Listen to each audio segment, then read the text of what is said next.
සුබ දහවලක් හැමෝටම අපි කතා කරමින් හිටිය චාලක රසායනය සහ තාප රසායන පාඩම් වල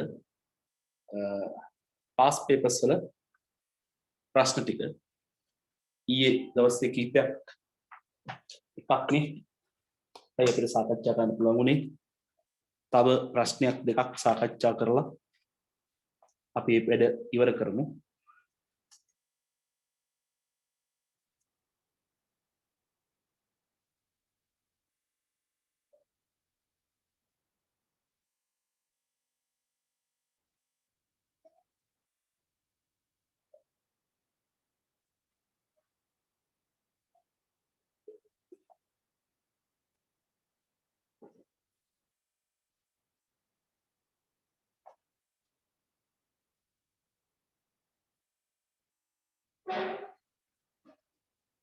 දෙදස් 15 ප්‍රශ්න අපි සාකච්ඡා කරා. ඊළඟට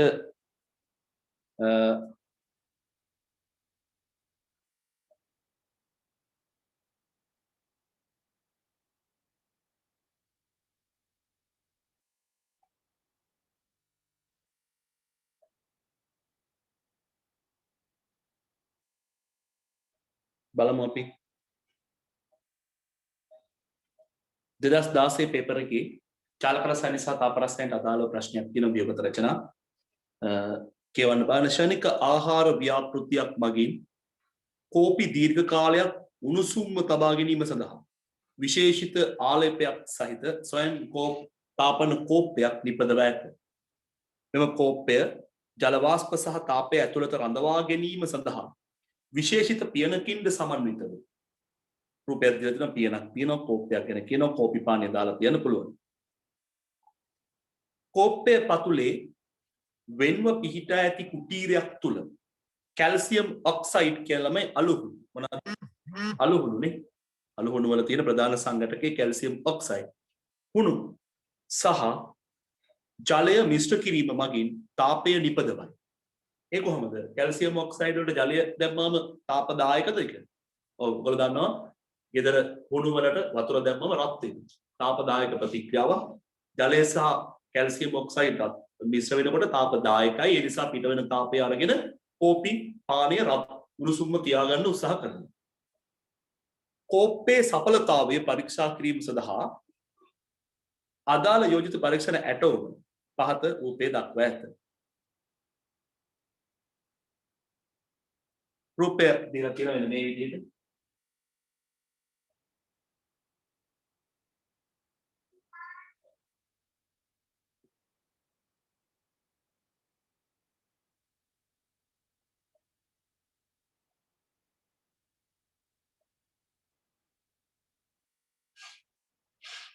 මේ තමයි පියන. ඒවල පේන ඇති කෝපි තමයි ඇතුලේ තියෙන්නේ. උෂ්ණත්වමානයක් ගහලා උෂ්ණත්වය මනින්න බලාපොරොත්තු වෙනවා ඇති. එහෙනම් තමයි මේක කතා කරන්නේ. පියන මේ විදිහට දාන්න. පියනයි පාවිච්චි කරන්නේ. දැන් මේ කෝපි කියන එක උණුසුම් කෝපි මෙතන මොකද වෙන්නේ? කෝපි වාෂ්පය එකතු වෙනවා. මේ වාෂ්පය එළියට යන එක වළක්වන්න කියලා පැහැදිලිව කියන පියන පාවිච්චි කරන්නේ. ජල වාෂ්ප සහ තාපය කෝපය තුල තියෙන මේ වාෂ්පය සහ තාපය තුල රඳව ගන්න පුළුවන් දා පියන පාවිච්චි කරනවා කියලා කියන්නේ. පළවෙනි කොටස බලන්න. ශක්තිය හා පදාර්ථ හුවමාරුව සලකමින් පියන රහිත බලන්න. උණුසුම් කෝපි කෝප්පයක් කුමන වර්ගයේ පද්ධතියක් ලෙස වර්ග කළ හැකිද? පියන නැත්නම් මේ කෝපි කෝප්පේ උණුසුම අඩු වෙනවා. නැත්නම් තාපයත් එළියට එනවා. කෝපි සුවඳත් අපිට එනවා. ඒ කියන්නේ ශක්තියත් පදාර්ථයත් දෙකම එළියට යනවා. එහෙනම් පියන රහිත කෝපි කෝප්පය මොන වගේ පද්ධතියක්ද? විවෘත පද්ධතියක්. මොකද්ද උත්තරය? විවෘත පද්ධතියක් වෙන්නේ.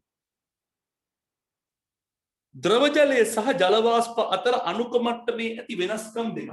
මොකද උනේ? 2015 පේපර් එකක ඔයගොල්ලෝ දැක්කා ඝන ඊටි සහ ද්‍රව ඊටි අතර වෙනස්කම් අහලා තිබුණා නේද? දැන් අහලා තිබුණා. ද්‍රව ජලය සහ ජල වාෂ්ප අතර අණුක මට්ටමේ වෙනස්කම් දෙක.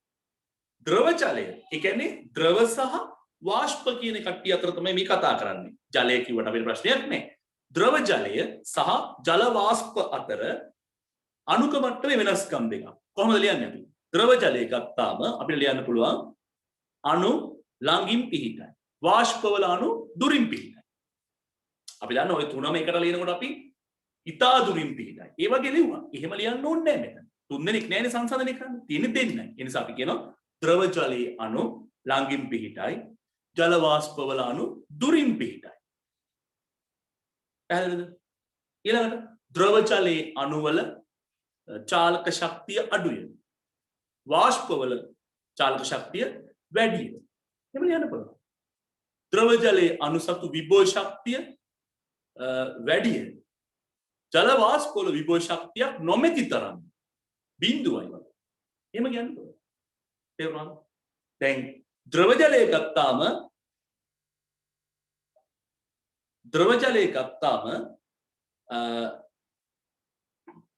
කොහොම ලිව්වොත්ද වැරදි කියලා අහන්න. ද්‍රව ජලයේ ගත්තාම ද්‍රව ජලයේ අණු චලනය වෙනවා. වාෂ්පවල අණු චලනය වෙනවා. ඒ නිසා දෙකම චලනය වෙනකල ලිව්වොත් ඒක වෙනස්කම අපිට පේන්නේ නැහැ නේ. ඉතා වැඩි කියලා කිව්වට කමක් නැහැ. එහෙම කමක් නැහැ. ද්‍රව මෙහෙමද ජලය සහ ජල වාෂ්ප කිව්වම ජල අණු ළඟින් පිහිටයි. නැත්නම් තරමක් ළඟින් පිහිටයි. තේරුණාද? වාෂ්ප අණු ඉතා දුරින් පිහිටයි. මේ ප්‍රශ්නයක් නෑ. අපි බලාපොරොත්තු වෙන මොකක්ද? අපි බලාපොරොත්තු වෙන දේ ඔයගොල්ලන්ගේ උත්තරේ ගැලපෙලා තියෙනවා නම් අපිට ලකුණු දෙන්න පුළුවන්. කියන්නේ ළඟ තියෙන ඈතින් තියෙනවා කියන කතාව. දෙන්නෙක් නේ අහන්නේ. තුන් දෙනෙක් අහුවනම් තමයි මෙයාට වඩා මෙයා කියලා තුන් දෙනෙක් කරලා කතා කරන්නේ. රයිට්. ඒ විදිහට ද්‍රව ජලය සහ ජල වාෂ්ප වල වෙනස්කම් දෙකක් ලියන්න. B කොටස බලන්න. බලන්න ඒතර ඒ කොටස හරි ලේසියිනේ. ඒ කොටස හරි ලේසි. ලකුණු 100 තියෙනවා. ඔය එක වෙනස්කම ලකුණු 10ක්. වෙනස්කම් දෙක ලකුණු 20ක්. පැහැදිලිද? අර විවෘත පද්ධතියක් කියලා ඉවර ලකුණු 5ක් තියෙනවා. ලකුණු 25ක් එතනම අරන් 100. 100 25. තව මොනවද අපි කතා කරන්නේ මේ ප්‍රශ්නේ? බලන්න වියෝගත ප්‍රශ්නයක්. ඊට පස්සේ ලකුණු 100ක් තියෙනවා. 100 ලකුණු 25ක් තියෙනවා. දැන් මේකට ගන්න පුළුවන්කම ලේසියෙන්ම තියෙනවා. ඒ නිසා තමයි අපි කියන්නේ මේ ගණන් හදන ඒවා ලොකුවට කරගන්න බැරි වුණාට තියරි ටික හොඳට අවබෝධ වෙලා තියෙනවා නම් අපිට ලේසියෙන් B සාමාර්ථයකට යන්න පුළුවන්. ගොඩක් කට්ටිය තියරි හරියට කරන්නේ නැතුව තියරි ටික උටින් පල්ලෙන් කරලා ගණන් දහසක් හදන්න උත්සාහ කරනවා. ගණන් දහසක් හදුවත් විභාගෙට ගණන් හදා ගන්න තියෙන හම්බවිතාව සමහරලාට අඩුයි. මම සාමාන්‍යයෙන් උගන්වන්නේ සහ මගේ ක්‍රමය තමයි මම තියරි හොඳට කතා කරන අපි ලොකු වෙලාවක් කරා ගණනුත් අපි ගොඩක් හදනවා. සතිය දෙකම 50-50 150ක බර තමයි මම දෙකටම හැම වෙලෙම කියලා තියෙන්නේ. සාත් රයිට්. හොඳයි. කෝපි උණුසුම්ම තැබීමට අවශ්‍ය තාපය නිපදවීම සඳහා පහත දැක්වෙන රසායන ප්‍රතික්‍රියාව භාවිතා කර ඇත. මොකක්ද ඒ රසායන ප්‍රතික්‍රියාව? කැල්සියම් ඔක්සයිඩ් ඝනය ධන H2O liquid ද්‍රව ජලය. මොනවාද මේ? ද්‍රව ජලය. ලැබෙනවා කැල්සියම් හයිඩ්‍රොක්සයිඩ් මොකද්ද? ඝනයක්. කැල්සියම් හයිඩ්‍රොක්සයිඩ් කියන්නේ උණු. දිය ජලය දැම්මට පස්සේ අපිට ලැබෙන උණු. දැන් දිය ගැසු උණු කියන්නේ අන්න ඒකේ ඒ වගේ එකක්. රයිට්. මේ තියෙන්නේ අණු.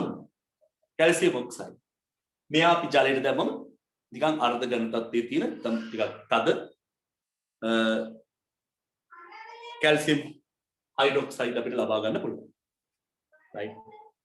එතකොට මේ ප්‍රතික්‍රියාව ඔයගොල්ලෝ ඉගෙනගෙන තියෙන උදාහරණ විදිහට මම දීලා තියෙනවා. බලන්න මේ දුන්නේ වගේම තමයි ඒගොල්ලෝ මේ ප්‍රශ්න ගලපලා තියෙන්නේ.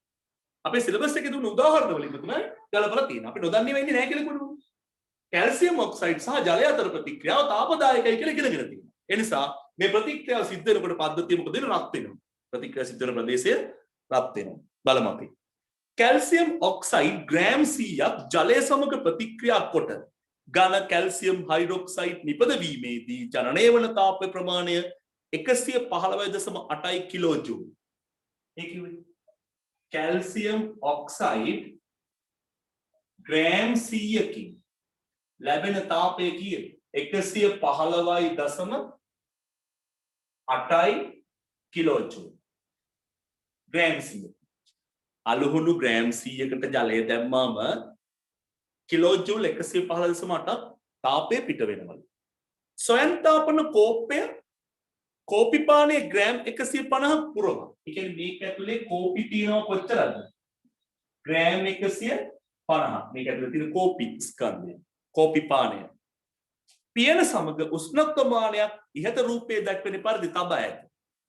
ප්‍රතික්‍රියාව ආරම්භයේ සිට කාලය සමග උෂ්ණත්වයේ වෙනස් වීම පහත වගුවේ දක්වා ඇත. කෝපිපානයේ විශිෂ්ටතා පදාරිතාව 4.3යි කියලා දිලා තියෙනවා. මෙන්න මේ කෝපිපානයේ විශිෂ්ටතා පදාරිතාව C සමානයි 4.3යි ජූල් ග්‍රෑමයට කෙල්විනයට කියලා කියනවා. ඒක අපිට පස්සේ ඕන වුණොත් භාවිතා කරමු. right ග්‍රෑමයක් සඳහා 4.3යි. ඒතර කිලෝග්‍රෑම් සඳහා ගත්තා නම් 4300ක්. හොඳයි බලමු අපි. දැන් ළමයි එක පාඩම යන්න කලින් මේ කතාව විශ්ලේෂණය කරගන්න. මෙතන තියෙනවා කැල්සියම් ඔක්සයිඩ්. මෙතන තියෙනවා ජලය. මොකද්ද මේක කරනවා කියන්නේ? මේ තමයි මේ තියෙන්නේ වෙනම කුටීරය. කෝපි පානයට මේක ගැටෙන්නේ නැහැ. හැබැයි මේ මොකද්ද? මේ තියෙන්නේ තහඩුවක් වෙන්න ඕන. ඇයි තහඩුවක් වෙන්න ඕන? දැන් ළමයි මෙන්න මේ බාහිර ආවරණය ගත්තාම තාප පරිවාරක ආවරණයක් වෙන්නේ. ඇයි තාප පරිවාරක වෙන්නේ? දැන් මේ උණුසුම් දැන් මෙයාගේ උෂ්ණත්වය මෙයා රස්නේනේ කෝපි පානේ. ඒ දාලා තියෙන කෝපි පානය මේ අර ඔයගොල්ලෝ ගෙවල් වල තියෙන දර මේ හොට් ස්පොට් කියලා තියෙන්නේ. උණුසුම තබා ගන්න පුළුවන් ඔය තේ කෝප් එහෙම තියෙන. ආන් ඒ වගේ එකක් මේක. මේ එහෙම එකක් හදනවා. හදන ඩිසයින් එකක්. ඒකේ නම් වෙන්නේ එළියට තාපය යන්න දෙන්නේ නැතුව රැක ගන්න විතරයි. මේකේ වෙන්නේ එළියට තාපය යනවනම් මේකෙන් තාපය ලබා දෙනවා මේ. ඒ වගේ දෙයක්. right එතකොට මේ දෙන්න එකට මිශ්‍ර වෙච්ච ගමන් මේක ඇතුලේ රත් වෙනවා. රත් වෙනකොට මේ මෙටල් ප්ලේට් එක හරහා තාපය මෙයාට ගමන් කරනවා. එතකොට මෙයා රත් වෙනවා. උණුසුම්ම තියාගන්න පුළුවන්. තේරුණාද? ඔක තමයි සැලැස්ම මේකේ. බලන්න. තොරතුරු දීලා තියෙනවා මොකක් සම්බන්ධව? උෂ්ණත්වමානයක් ගහලා කෝපි පානයේ උෂ්ණත්වය වෙනස් වන ආකාරය මේ වාජනයේ ඇතුලේදී කෝපි පානයේ උෂ්ණත්වයේ කාලය සමග කොහොමද වෙනස් වෙන්නේ කියලා නිරීක්ෂණය කරලා තියෙනවා. බලන්න. කාලය. මෙන්න මේ දෙන්න මිශ්‍ර වුණාම කාලය බිඳුවේදී කාලය තප්පර නේද? මිනිත්තු. කාලය මිනිත්තු. කාලය මිනිත්තු බිඳුවේදී උෂ්ණත්වය 35 සෙල්සියස්. 35. කාලය මිනිත්තු එකක් වෙනකොට උෂ්ණත්වය සෙල්සියස් අංශක 45ක් දක්වා වැඩි වෙනවා. ඇයි වැඩි වෙන්නේ? මේ දෙන්න මිශ්‍ර වෙච්ච ගමන් මේක ඇතුළ තාපදායක ප්‍රතික්‍රියාවක් කළා තාපය පිට වෙනවා. පිට වෙන තාපය නිසා මේ පද්ධතියේ තියෙන කෝපි මොකද වෙන්නේ? ටික ටික රත් වෙනවා. දැන් බලමු. මෙයාගේ ප්‍රතික්‍රියාව ආරම්භ වීමට පෙර මේ කෝපි පානයේ උෂ්ණත්වය කීයද? 35යි. 35යි. කෝපි පානය මේ ක්‍රියාත්මක වෙන මේ දෙන්නාගේ ප්‍රතික්‍රියාව ආරම්භ වූ විට මිනිත්තුවක් ගත වූ විට සෙල්සියස් අංශක 45 දක්වා රත් වෙලා තියෙනවා. දෙවෙනි මිනිත්තුවේදී බලනකොට සෙල්සියස් අංශක 55යි. තුන්වෙනි මිනිත්තුවේ බලනකොට සෙල්සියස් අංශක 65 දක්වා ගිහිල්ලා. හතරවෙනි මිනිත්තුවේ බලනකොට සෙල්සියස් අංශක 75ට. පස්වෙනි මිනිත්තුවේ බලනකොට මොකද වෙලා තියෙන්නේ? 74.6යි. ඒ කියන්නේ මොකද වෙලා තියෙන්නේ? මිනිත් පළවෙනි මිනිත්තුව දෙවෙනි මිනිත්තුව තුන්වෙනි මිනිත්තුව හතරවෙනි මිනිත්තුව දක්වාම උෂ්ණත්වයේ ක්‍රමයෙන් වැඩි වෙවි ගිහිල්ලා. ඇයි වැඩි වෙන්නේ? වැඩි වෙන ළමයි මේ ප්‍රතික්‍රියාව සිද්ධ වෙනකොට තාපය පිට වෙනවා. පිට වෙන තාපය මෙයාට ලැබෙනකොට ටික ටික උෂ්ණත්වය මොකද වෙන්නේ? වැඩි වෙනවා. ඊට පස්සේ මොකද වෙලා තියෙන්නේ? පස්වෙනි මිනිත්තුවේ බලනකොට සෙල්සියස් අංශක 75ට වැඩි වෙලා තිබුණු උෂ්ණත්වය දැන් 74.6 දක්වා අඩු වෙනවා. ඊළඟට 6 වෙනි මිනිත්තුවේ බලුවොත් මොකද වෙලා තියෙන්නේ? 6 වෙනි මිනිත්තුවේ බලුවොත් මේක 74.2ට අඩු වෙනවා. 7 වෙනි මිනිත්තුව ඒ විදිහටම 73.8යි, 8 වෙනි මිනිත්තුව 73.4යි, 9 වෙනි මිනිත්තුව 72.1යි, 10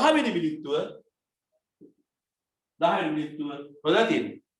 71.8යි,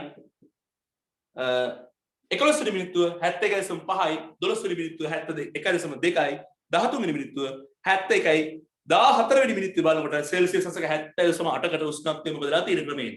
අඩු වෙමින් ගිහින්. ක්‍රමයෙන් අඩු වෙමින් ගිහින්. ඔන්න දැන් අපි විශ්ලේෂණය කරමු. එතකොට පේනවද? ඇයි අඩු වෙන්නේ? ඇයි වැඩි වුනේ? වැඩි වුනේ මේ දෙන්න ප්‍රතික්‍රියා වෙන්න පටන් ගත්තාම තාපය පිට වෙනවා. දිගින් දිගටම තාපය පිට වෙනකොට තාපය පිට වෙන තාපය ගන්න මේ කෝපි පානේ. ඒතර කෝපි පානේ උෂ්ණත්වයේ ක්‍රමයෙන් මොකද තියෙන්නේ? වැඩි වෙනවා.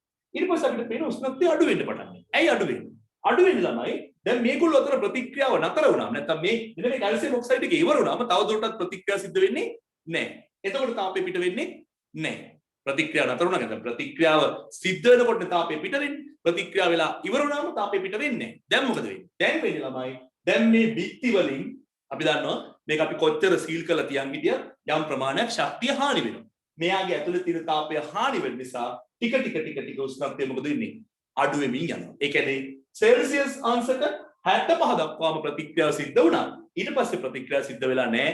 දැන් ක්‍රමයෙන් කෝපි පානය කාමර උෂ්ණත්වය දක්වා හෙමින් තමයි සිසිල් වෙන්නේ. ඇයි හෙමින් සිසිල් වෙන්නේ? දැන් තාප පරිවාරක පියනක් නෙමෙයි, බඳුනක් නෙමෙයි. එයා ඇතුලේ උණුසුම් එක්කෙනෙක් දාලා තිබ්බාම එයා එකපාරට නිවෙන්නේ නෑ. හරියට උණු වතුර බෝතලයක වතුර දාලා වහලා තිබ්බම ඒක මේ විනාඩියක් දෙකකින් නිවෙන්නේ නෑනේ. පැයෙන් දෙකකින් නිවෙන්නෙත් නෑ. සමහරට පැය 8ක් 10ක් කෙනෙකුට ටිකක් ඇල් වෙලා තියෙනවා අපිට තේරෙනවා නේ. ආන් ඒ වගේ. ඉහත දත්ත භාවිතා කොට ප්‍රහත ප්‍රශ්න වලට පිළිතුරු සපයන්න. ප්‍රතික්‍රියාව නිසා නිපද වූ තාප ප්‍රමාණය මගින් සිදු වූ උෂ්ණත්ව ඉහළ යාම ගණනය කරන්න. මේ ප්‍රතික්‍රියාව නිසා නිපද වුණා යම් තාපයක්. ඒ තාපය මේ කෝපි පාදනයේ ලැබුණාට පස්සේ කෝපි පානයේ උෂ්ණත්වය කීයද දක්වා වැඩි වුණා? 75 දක්වා වැඩි වුණා. තේරුණාද? එහෙනම් ප්‍රතික්‍රියාව නිසා නිපද වූ තාපයෙන් කෝපි පානයේ උෂ්ණත්වය ඉහළ යනවා. කීයද? තිබුණේ 35යි. දැන් 75ට වැඩි වෙනවා. ආරම්භික කෝපි පානයේ උෂ්ණත්වය 35යි. දැන් 75යි. දැන් කීයද උෂ්ණත්වය වෙනස එක? 75 අඩු කිරීම 35යි. අපෙන් අහන්නේ සිදු වූ උෂ්ණත්වය ඉහළ යනවා. එතකොට B වල උෂ්ණත්ව වෙනස කෝපි වල ඩෙල්ටා ටීටා නේ උෂ්ණත්ව වෙනස කියන්නේ 75 අඩු කිරීම 35යි. කීයද? 40යි සෙල්සියස් අංශක. සෙල්සියස් අංශක 40යි.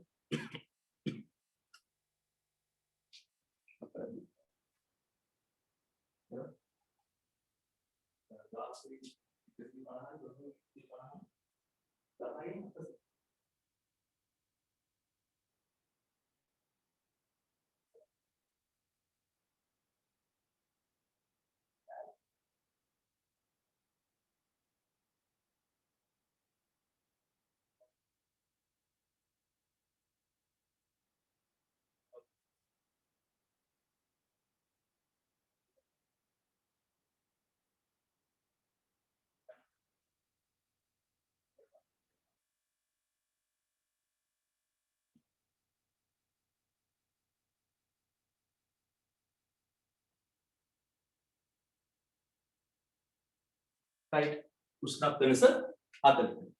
දෙවෙනි එක බලන්න. ප්‍රතික්‍රියක කැල්සියම් ඔක්සයිඩ් සහ ජලය ප්‍රතිඵල කැල්සියම් හයිඩ්‍රොක්සයිඩ් වල ශක්ති දෙන ලද ශක්ති මට්ටම මත ලකුණු කරන්න. මේ මොකක්ද? මේ ළමයි ශක්ති සටහන. ශක්තිය මේ පැත්තට ඊතලයක් තිබ්බට නමක් නැහැ. ඉතින් ගැටලුවක් කරගන්න එපා. මේ මොකද? අතර මේ තියෙන ප්‍රතික්‍රියා මාර්ගය. හරිද? ඒගොල්ලෝ නමක් දීලා නැහැ පේපර් එකේ. right? හැබැයි ශක්ති මට්ටම් දෙක මෙහෙම තියෙනවා. දැන් මොකද්ද අපි අඳින්නේ? මේ ප්‍රතික්‍රියාව තාපදායකයි කියලා අපි තේරුම් ගත්තා. කොහොමද තේරුම් ගත්තේ? එකක් මේ දෙන්නා ප්‍රතික්‍රියා වුණාම පිට වෙන තාපයෙන් තමයි මේ පද්ධතිය රත් වෙමින් යන්නේ. මේගොල්ලෝ රත් වෙන උණුසුත්වය වැඩි වෙන්නේ. ඒ තාපදායක නිසා. අනිත් කාරණේ තමයි කැල්සියම් ඔක්සයිඩ් ග්‍රෑම් 100ක් ජලයට දැම්මාම කිලෝජූල් 115.8ක තාප ප්‍රමාණයක් පිට වෙනවා කියලා කියනවා. ඒ කියන්නේ පිට වෙනවා කියලා කියන්නේ තාපදායකයි කියලා. එහෙනම් මේ ප්‍රතික්‍රියාව තාපදායකයි කියලා අපි උදාහරණයක් විදිහට දීලා තියෙනවා. ඒතකොට කාරණා කීයක් කියනද ප්‍රතික්‍රියා තාපදායකයි කියලා තේරුම් ගන්න. ඔයගොල්ලෝ ජීවිතේට දන්නේ නැති එකක් දුන්නොත් ඒත් හොයාගන්න පුළුවන් විදිහ තමයි මම මේ විස්තර කරන්නේ. එතකොට මේ ප්‍රශ්නේ කියව මේ කතාව ඇතුලෙන් අපිට තේරෙනවා මේ ප්‍රතික්‍රියාව තාපදායකද අවශෝෂකද. ඒ අනුව තාපදායක ප්‍රතික්‍රියාවක් නම් ශක්ති සටහනේ උඩින් කවුද ඉන්නේ යටින් කවුද ඉන්නේ ප්‍රතික්‍රියක ටික උඩ තියෙන්නේ ප්‍රතික්‍රියක ප්‍රතිඵල යටින් තියෙන්නේ මෙන්න මේ ටික ලිව්වනම් අපි ලකුණු දෙනවා එහෙම නැත්නම් උගලට තිබුණා ප්‍රතික්‍රියක වෙනුවට කැල්සියම් ඔක්සයිඩ් ධන ජලය කියලා ලියන්න ප්‍රතිඵල වෙනුවට කැල්සියම් හයිඩ්‍රොක්සයිඩ් කියලා ලිව්වත් අපි ලකුණු ලබා දෙනවා මොකද අපි බලන්නේ ප්‍රතික්‍රියක සහ ප්‍රතිඵල නිවැරදිව ඒ අදාළ මට්ටම් දෙක හඳුනගෙන තියෙනද කියන එක විතරයි මෙතන. right? ඊතලයක් දාලා තිබ්බත් එකයි නැතත් එකයි. දෙහෙම ඊතලයක් තිබ්බත් කමක් නැහැ නැතත් ප්‍රශ්නයක් නෑ. පැහැදිලිද? තිබ්බත් එකයි නැතත් එකයි. 2016 පේපර් එකේ ප්‍රශ්න. මේ කරනකොට ඔයගොල්ලෝ තව දෙයක් කියන්න මම ඒ අවුරුද්දේ ලංකාවටම ඒ 100ක් වගේ ප්‍රමාණයක් තමයි තිබ්බේ. ඒ සෙට් වල. මොණ්ඩාල දිස්ත්‍රික්කෙට තිබුණේ එකම එක ඒකයි. මොණ්ඩාල දිස්ත්‍රික්කෙට තිබුණේ එකම එක ඒකයි. ඒ ඊටි වලින් දිස්ත්‍රික්කයේ දෙවෙනියා ගත්ත මැදගම ඉස්කෝලේ හසිත් මගේ ගෝලයා. හරිද? මැදගම ඉස්කෝලේ හසින්ත. ඒතකොට උගේ ST වලට ඒකයි උගේ රිසල්ට් එක ඒකයි D දෙකයි. ST වලට ඒකයි. එකම ඒ සාමාර්ථය මොණ්ඩාල් දිස්ත්‍රික්කයට තියෙනවා. right. එතකොට දිස්ත්‍රික්කයේ දෙවියන්. right. ඊළඟට කෝපි පානය මගින් අවශෝෂණය කරන ලද තාප ප්‍රමාණය සොයන්න. දැන් බලන්න. ඒක ටිකක් අමුතුයි වань. අමුතු නෑ. කෝපි පානය තුල කෝපි ස්කන්ධයේ ග්‍රෑම් 150යි. කෝපි පානයේ විශිෂ්ට තාපධාරිතාව 4.3යි ජූල් ග්‍රෑමයට එක්ක සෙල්සියස් අංශකට එහෙම නැත්නම් කෙල්වින්. කෝපි පානයේ නැත්නම් මෙන්න මේ කෝපි වල උෂ්ණත්ව වෙනස අපි දන්නවා. ඊයේ උෂ්ණත්ව වෙනස. Delta theta 40යි. උෂ්ණත්ව වෙනස සෙල්සියස්ක 40යි. එහෙනම් කෝපි පානය ලබාගත් තාපය Q සමානයි mc ඩෙල්ටා T. උෂ්ණත්ව වෙනසකට අනුරූප තාපය හොයන්නේ Q සමානයි mc ඩෙල්ටා තීටා ගෙන්. මේක හරියට අපි අර ප්‍රතික්‍රියා තාපය පැට්‍රිකල් එක ගැන කතා කරනකොට ප්‍රතික්‍රියාව නිසා ආරම්භක උෂ්ණත්වය තිබුණා 35යි. අපි දන්නවා ප්‍රතික්‍රියක වල ආරම්භක උෂ්ණත්වය ගන්නකොට මධ්‍යම උෂ්ණත්වයක් ගත්තා අපි. නමුත් මේකේ එහෙම කතාවක් නැහැ. ආරම්භක උෂ්ණත්වය 35යි. ටික වෙලාවක් ගියාට පස්සේ උෂ්ණත්වය 75ට වැඩි වෙලා තියෙනවා. එහෙනම් උෂ්ණත්ව වෙනස හොයලා තියෙනවා ඩෙල්ටා තීටා. ඒ අනුව ප්‍රතිඵල සඳහා Q සමානයි mc ඩෙල්ටා තීටා දැම්මා සේම මෙන්න මේ කෝපි පානයේ උෂ්ණත්ව වැඩි වීමට අනුරූප තාපය Q සමානයි mc ඩෙල්ටා තීටා. m කියන්නේ 150යි ග්‍රෑම් ගුණ කිරීම විශිෂ්ට තාපධාරිතාවන් 4.3යි ජූල් ග්‍රෑමයට සෙල්සියස් අංශක. එතකොට මෙන්න මේ ග්‍රෑම් per ග්‍රෑම් කැපිලා යනවා බොහොම ලේසියෙන්. උෂ්ණත්ව වෙනස 40යි සෙල්සියස් අංශකමයක් මෙහෙම සුළු වෙලා යනවා. සුළු කරාම අපිට කෝපි පානය විසින් ලබාගත් තාපය හොයන්න පුළුවන්. කෝපි පානයට ලැබුණු තාපය හොයන්න පුළුවන්.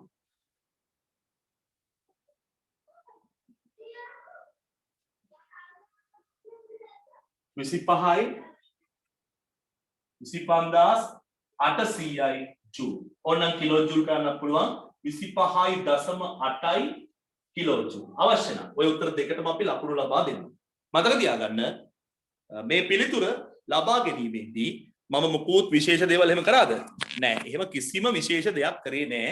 අපි ඉගෙනගත්ත සංකල්පම එහෙට මෙහෙට වීසිකරන එක තමයි මම මේ කරන්නේ. right? මේක නිකන් හරියට අර ප්‍රතිඵලවල උෂ්ණත්ව වෙනස හොයාගත්තට පස්සේ Q සමානයි mc ඩෙල්ටා තීටා දැම්මා හා සමාන කාර්යයක් කියන එක පැහැදිලිව තේරුම් ගන්න. right හොඳයි හදන්න බෑ මේ ටික.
හොඳයි.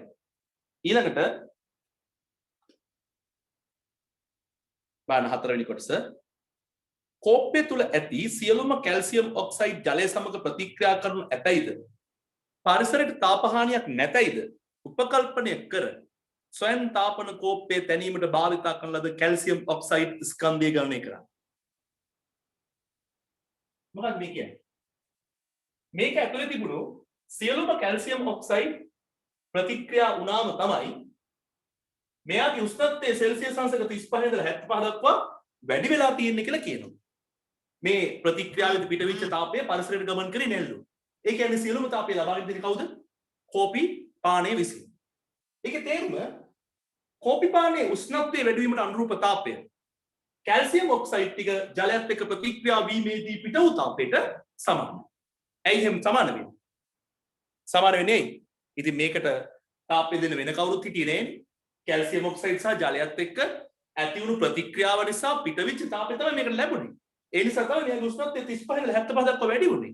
එහෙනම් 35 ඉඳලා 75 දක්වා මේ ද්‍රාවණයේ උෂ්ණත්වය වැඩි වීමට ලබාගත් තාපය සපයලද කවුද? මේක ඇතුළේ ඉන්න කැල්සියම් ඔක්සයිඩ් විසින්. පැහැදිලිද? දැන් මේ සපයලද තාප ප්‍රමාණය අපි දන්නවා. 25.8ක් කිලෝ ජූල් තියෙනවා. කිලෝ ජූල් 25.8ක් මේ තාපය මෙයාට ලැබිලා තියෙනවා. පැහැදිලිද?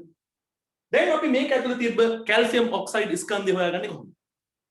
අපෙන් අහනවා මේ කෝප්පය ඇතුලේ කැල්සියම් ඔක්සයිඩ් කොච්චර ස්කන්ධයක් තිබුණාද කියලා. කොහොමද හොයන්නේ? කල්පනා කරන්න බලන්න. අපිට දීලා තියෙන වැදගත් தත්ත්වයක් මොකක්ද? ප්‍රතික්‍රියා තාපය දීලා නැහැ. ප්‍රතික්‍රියාවක ප්‍රතික්‍රියා තාපය කියලා සංකල්පයෙන් මේක අහලා නැහැ. හැබැයි ප්‍රතික්‍රියාව නිසා පිටවන තාපය පිළිබඳ අවබෝධයක් අපිට දීලා තියෙනවා. අර 2015 පේපර් එකේ ප්‍රශ්නේ වගේම වෙනත් විදිහකට. කොහොමද දීලා තියෙන්නේ? මේ බලන්න. කැල්සියම් ඔක්සයිඩ් ග්‍රෑම් 100කින් පිටවන තාපය 115.8 කිලෝ ජූල්. ග්‍රෑම් 100කින් පිටවන තාපය දීලා තියෙනවා. ග්‍රෑම් 100කට මෙච්චර තාපයක් පිට වෙනවා. එහෙනම් අපි දන්නවා කොච්චර තාපයක් මෙතනදී පිට වුණාද කියලා. එම තාපය පිටවීමට අවශ්‍ය කිලෝ ජූල් ප්‍රමාණය අපිට හොයන්න පුළුවන්. එතන 25.8 කිලෝ ජූල්. මේ 25.8 පිටවීමේදී භාවිතා කළ යුතු කැල්සියම් ඔක්සයිඩ් ස්කන්ධය තමයි අපෙන් අහන්නේ. කොහොමද අපි ඒක හොයන්නේ?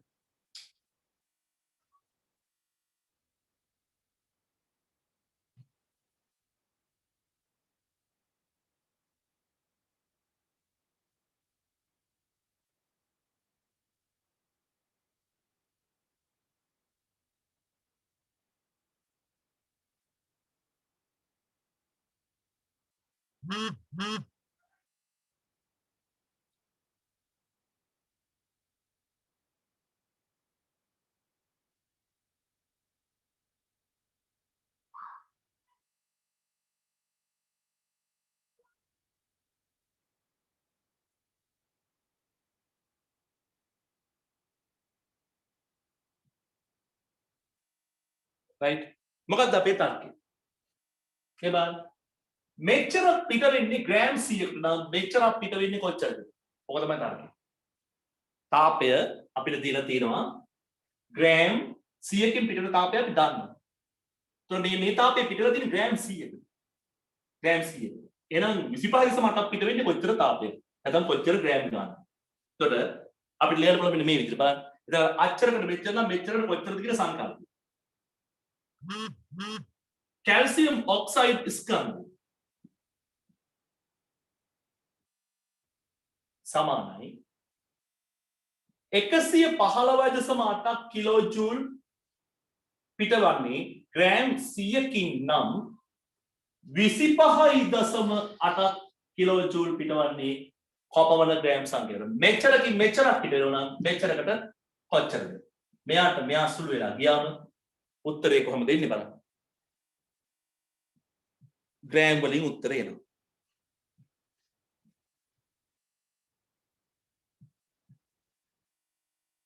විසි 2.8 ග්‍රෑම්. දශම ස්ථාන දෙකකට වැටෙවම මේක ඇතුලේ කැල්සියම් ඔක්සයිඩ් තිබිලා තියෙනවා 22.8. 22.8. කොහොමද මම එහෙම කිව්වේ? ග්‍රෑම් 100කට තාපය අපි දන්නවනේ. 22.8 කින් තමයි 25.8 කිලෝ ජූල් පිට වෙලා තියෙන්නේ. මේ ආවරක් කිරීමට අවශ්‍ය තාපය පිට වෙලා තියෙන්නේ ග්‍රෑම් 22.8 කැල්සියම් ඔක්සයිඩ් මේ කෝපය ඇතුලේ භාවිතා කිරීම නිසා. right දැන් බලන්න ප්‍රතික්‍රියා තාපයේ පැට්‍රිකල් එකට අදාළ පියවරවල ඔක්කොම මේකේ නේ. හැබැයි මේ වගේ ඇටෝමක් පේනවා නිකන් දල වශයෙන් නේ. ඒකේ සංකල්ප පේනවා දල වශයෙන්. ඒ අවබෝධ කරගත්ත ළමයෙකුට තමයි පිළිතුරකට යන්න පුළුවන් වෙන්නේ පහසුවෙන්. බලමු. අදාළ පියවර දෙමින් අවසාන මිනිත්තු 10 තුල කෝපිවල උෂ්ණත්වය පහළ යෑමේ ශීඝ්‍රතාවය මිනිත්තුවට සෙල්සියස් අංශක වලින් ගණනය කරන්න. හරි කරදරයි මේක. උෂ්ණත්වය අඩුවන ශීඝ්‍රතාවය අදාළ පියවර දක්වමින් කියලා අදහස් කරන්නේ. අවසාන මිනිත්තු 10 දී ශීඝ්‍රතාවය තමයි අපෙන් අහන්නේ. අන්තිම මිනිත්තු 10 කෝ අවසාන මිනිත්තු 10 කියන්නේ මොකක්ද? අවසාන මිනිත්තු 10 කියන්නේ කොතනද ඉඳලා කොතනද? ඔක්කොම මිනිත්තු 14යි නේ. ඔක්කොම මිනිත්තු 14යි. අවසාන මිනිත්තු 10 කියන්නේ මොකද්ද? මිනිත්තු 4 ඉඳලා 14 වෙනි මිනිත්තුව දක්වා. එතන මෙතන මිනිත්තු කීයද වෙනසක් තියෙනවා? අන්තිම මිනිත්තු 10. මිනිත්තු අවසාන මිනිත්තු 10. 4 වෙනි මිනිත්තු ඉඳලා 14 මිනිත්තු දක්වා. ඔක්කොම මිනිත්තු 14යි. මෙන්න අවසාන මිනිත්තු 10. දැන් උෂ්ණත්වය අඩු වෙන ශීඝ්‍රතාවය. බලන්න කොහොමද අපි ලියන්න ඕනේ? අපි හැම වෙලේම කාල ප්‍රාන්තරය ගත්තාම දෙවන අවස්ථාවේ අගේ පළමු අවස්ථාවගේ අඩු කරනවා. අපෙන් අහන්නේ උෂ්ණත්වය අඩු වෙන ශීඝ්‍රතාවය 14 වෙනි මිනිත්තුවේදී උෂ්ණත්වය කීයද? 70.8යි. 14 වෙනි මිනිත්තුවේදී උෂ්ණත්වය 70.8යි. අඩු කිරීම 4 වෙනි මිනිත්තුව. ඒක තමයි අපේ ආරම්භක අවස්ථාව. මොකද අපි 4 ඉඳලා 14 දක්වා කාල ප්‍රාන්තය තමයි සලකන්නේ. 75යි. 4 වෙනි මිනිත්තුව කීයද? 75යි. මොනවාද? සෙල්සියස් අංශක. ඒකකේ දැක්කද වෙච්ච දේ? සෙල්සියස් අංශක. හැබැයි උනට පේනවා මෙයා මොකද්ද මේ? අඩු වෙන සීඝ්‍රතාවයක් නේ. හරියට නිකම් ප්‍රතික්‍රියක වැය වෙන සීඝ්‍රතාවයක් වගේ. අඩු වෙන සීඝ්‍රතා වෙනස ලියනකොට හැම වෙලේම ඍණ. මෙයාගේ මෙයාට නම් ඍණ. ඍණ වෙන්න පුළුවන්ද? බෑ. ඒ නිසා ඍණ ලකුණකින් ගුණ කරන්න ඕනේ. බෙදීම ගතවන කාලය 14 අඩු කිරීම 4යි මිනිත්තු. 14 මිනිත්තු අඩු කිරීම 4. ඒතකොට මෙතන 10ක් එන්න බෑ. අවසාන මිනිත්තු 10 කියන එක ලියවෙන්න ඕනේ. right? ඔන්න බලන්න. මේ තමයි ළමයි අදාළ පියවර දක්වමින් අවසාන මිනිත්තු 10 තුල උෂ්ණත්වය අඩුවන ශීඝ්‍රතාවය ලියන්න කිව්වම මේ තමයි පියවර. මොනවාද අදාළ පියවර? මේ බලන්න. එකක් 14 සිට 4 ඉඳලා 14 දක්වා තේරුම් අරගෙන 14 වෙනි මිනිත්තුව අවසාන අවස්ථාවේ උෂ්ණත්වය අඩු කිරීම ආරම්භක උෂ්ණත්වය. ඒ කියන්නේ 4 වෙනි මිනිත්තුවේ උෂ්ණත්වය කියලා ලියපු එක පියවරක්. ලකුණු 5යි. ඒක ඍණ වෙනසක්. ඍණ වෙන්න බෑ ශීඝ්‍රතාවය. ඒ නිසා ඍණ ලකුණකින් ගුණ කරනවා. ලකුණු 5යි. නිවැරදි කාල ප්‍රාන්තරය 14න් 4ක් අඩු කරන්න. එතකොට 10ක් ඉන්නේ අන්තිම 10. right? ඔයගොල්ලෝ ඕන මෙතනට අනුරූප උෂ්ණත්වය. මෙයාට අනුරූප උෂ්ණත්වය මෙතන. මෙයාට අනුරූප උෂ්ණත්වය මෙතන. මෙයාට අනුරූප උෂ්ණත්වය මෙතන. හිමි ගන්නත් පුළුවන්. මෙයා අඩු කරාම 10යි. මේකෙන් බෙදුවා 5යි. දැන් කියා කල් 5යි 5යි මේකෙන් බෙදුවට 5යි 10යි 15. මෙයා මේකෙන් බෙදන්න. මේ වෙනස ගත්තට 5යි. මෙයා මේ ප්‍රමාණය මේකෙන් බෙදන්න. 5යි. සුළු කරාම තව ලකුණු 5ක් ලකුණු 25ක් විතර හම්බ වෙනවා. ලකුණු 20ක් විතර මට මතකයි මේකට දුන්නා. 25ක් හම්බුනේ ලකුණු 20ක් විතර දුන්නා. එතකොට මේ අපි මේ ප්‍රශ්නෙක තියෙන සංකීර්ණම කොටස right මේක සුළු කරාම මෙයාගේ මෙයා අඩු කරාම මොකද වෙන්නේ? මෙතන රේල් ලකුණක් ඉදිරියෙන් තියෙනවා. මෙයාගේ මෙයා අඩු කරාම ඍණ 4.2යි. බෙදීම සෙල්සියස් අංශක 10යි මිනිත්තු ඍණයි ධන කොහොමද එන්නේ? 4.2 බෙදීම 10යි 0.4යි මිනිත්තුවට සෙල්සියස් අංශක. බලන්න ඒකකයේ මම තප්පරයකට කියලා හරවන්න යන්නේ නේ. දැන් ඔයාලට පේනවද? උෂ්ණත්වය අඩු වෙන ශීඝ්‍රතාවය අන්තිම මිනිත්තු 10 දී මිනිත්තුවට සෙල්සියස් අංශක 0.4යි. මේ මවුල වලින්ද? ගන්න ඩෙසිමීටර් මවුල වලින්ද? තප්පරයකටද නැහැ. සමහරවිට යන සාම මේ ශීඝ්‍රතාවය කියන එක යම් කිසි වෙනසක් S1000 ගත වෙච්ච කාලයෙන් බෙදුවිට ලැබෙන අංගයයි. යම් කිසි විපර්යාසයක් S1000 ගත වෙච්ච කාලයෙන් බෙදුවම ලැබෙන අංගයයි. ඒ වෙනස කියන එක හැම වෙලෙම ගත යුත්තේ ඔබ දෙවන අවස්ථාවෙන් මුල් අවස්ථාව අඩු කිරීමෙන්ය. ඒ ඍණ වෙනවා නම් ගොඩක් වෙලාවට අඩු වෙන ශීඝ්‍රතාවයක් නම් ඔබ ගණනය කරන්නේ. යම් කිසි දෙයක අඩු වෙන ශීඝ්‍රතාවයක් නම් ගණනය කරන්නේ. ඍණ ලෙස ලැබෙනවා නිවැරදි ආදේශයේදී ඍණ ලකුණකින් ගුණ කළ යුතුයි. සුපුරුදු ගතවන කාලයෙන් කාල ප්‍රාන්තරයෙන් බෙදිය යුතුයි. ගොඩක් වෙලාවට ඒ අදාළ විචල්්‍ය වල ඒකක වලින් තමයි උත්තර අහන්නේ. අපි ඒකක හදන්න වෙනස් කරන්න යන්න අවශ්‍ය නැහැ. අනිත් එක මිනිත්තුවල සෙල්සියස් වලින් අහලා තියෙන වෙලාවට තප්පරක සෙල්සියස් වලින් ලිව්වොත් ලකුණු දෙන්නෙත් නැහැ. මොකද මිනිත්තුවල සෙල්සියස් වලින් අහුවම ඔයගොල්ලෝට කැමති උත්තර කියන්න බෑනේ. ඒ උත්තරෙම දෙන්න ඕනේ. මේ තමයි ඒ කොටසට උත්තරේ ගත්ත විදිය. හොඳින් තේරුම් ගන්න. මේවා එකිනෙක තේරුම් අරගෙන යනකොට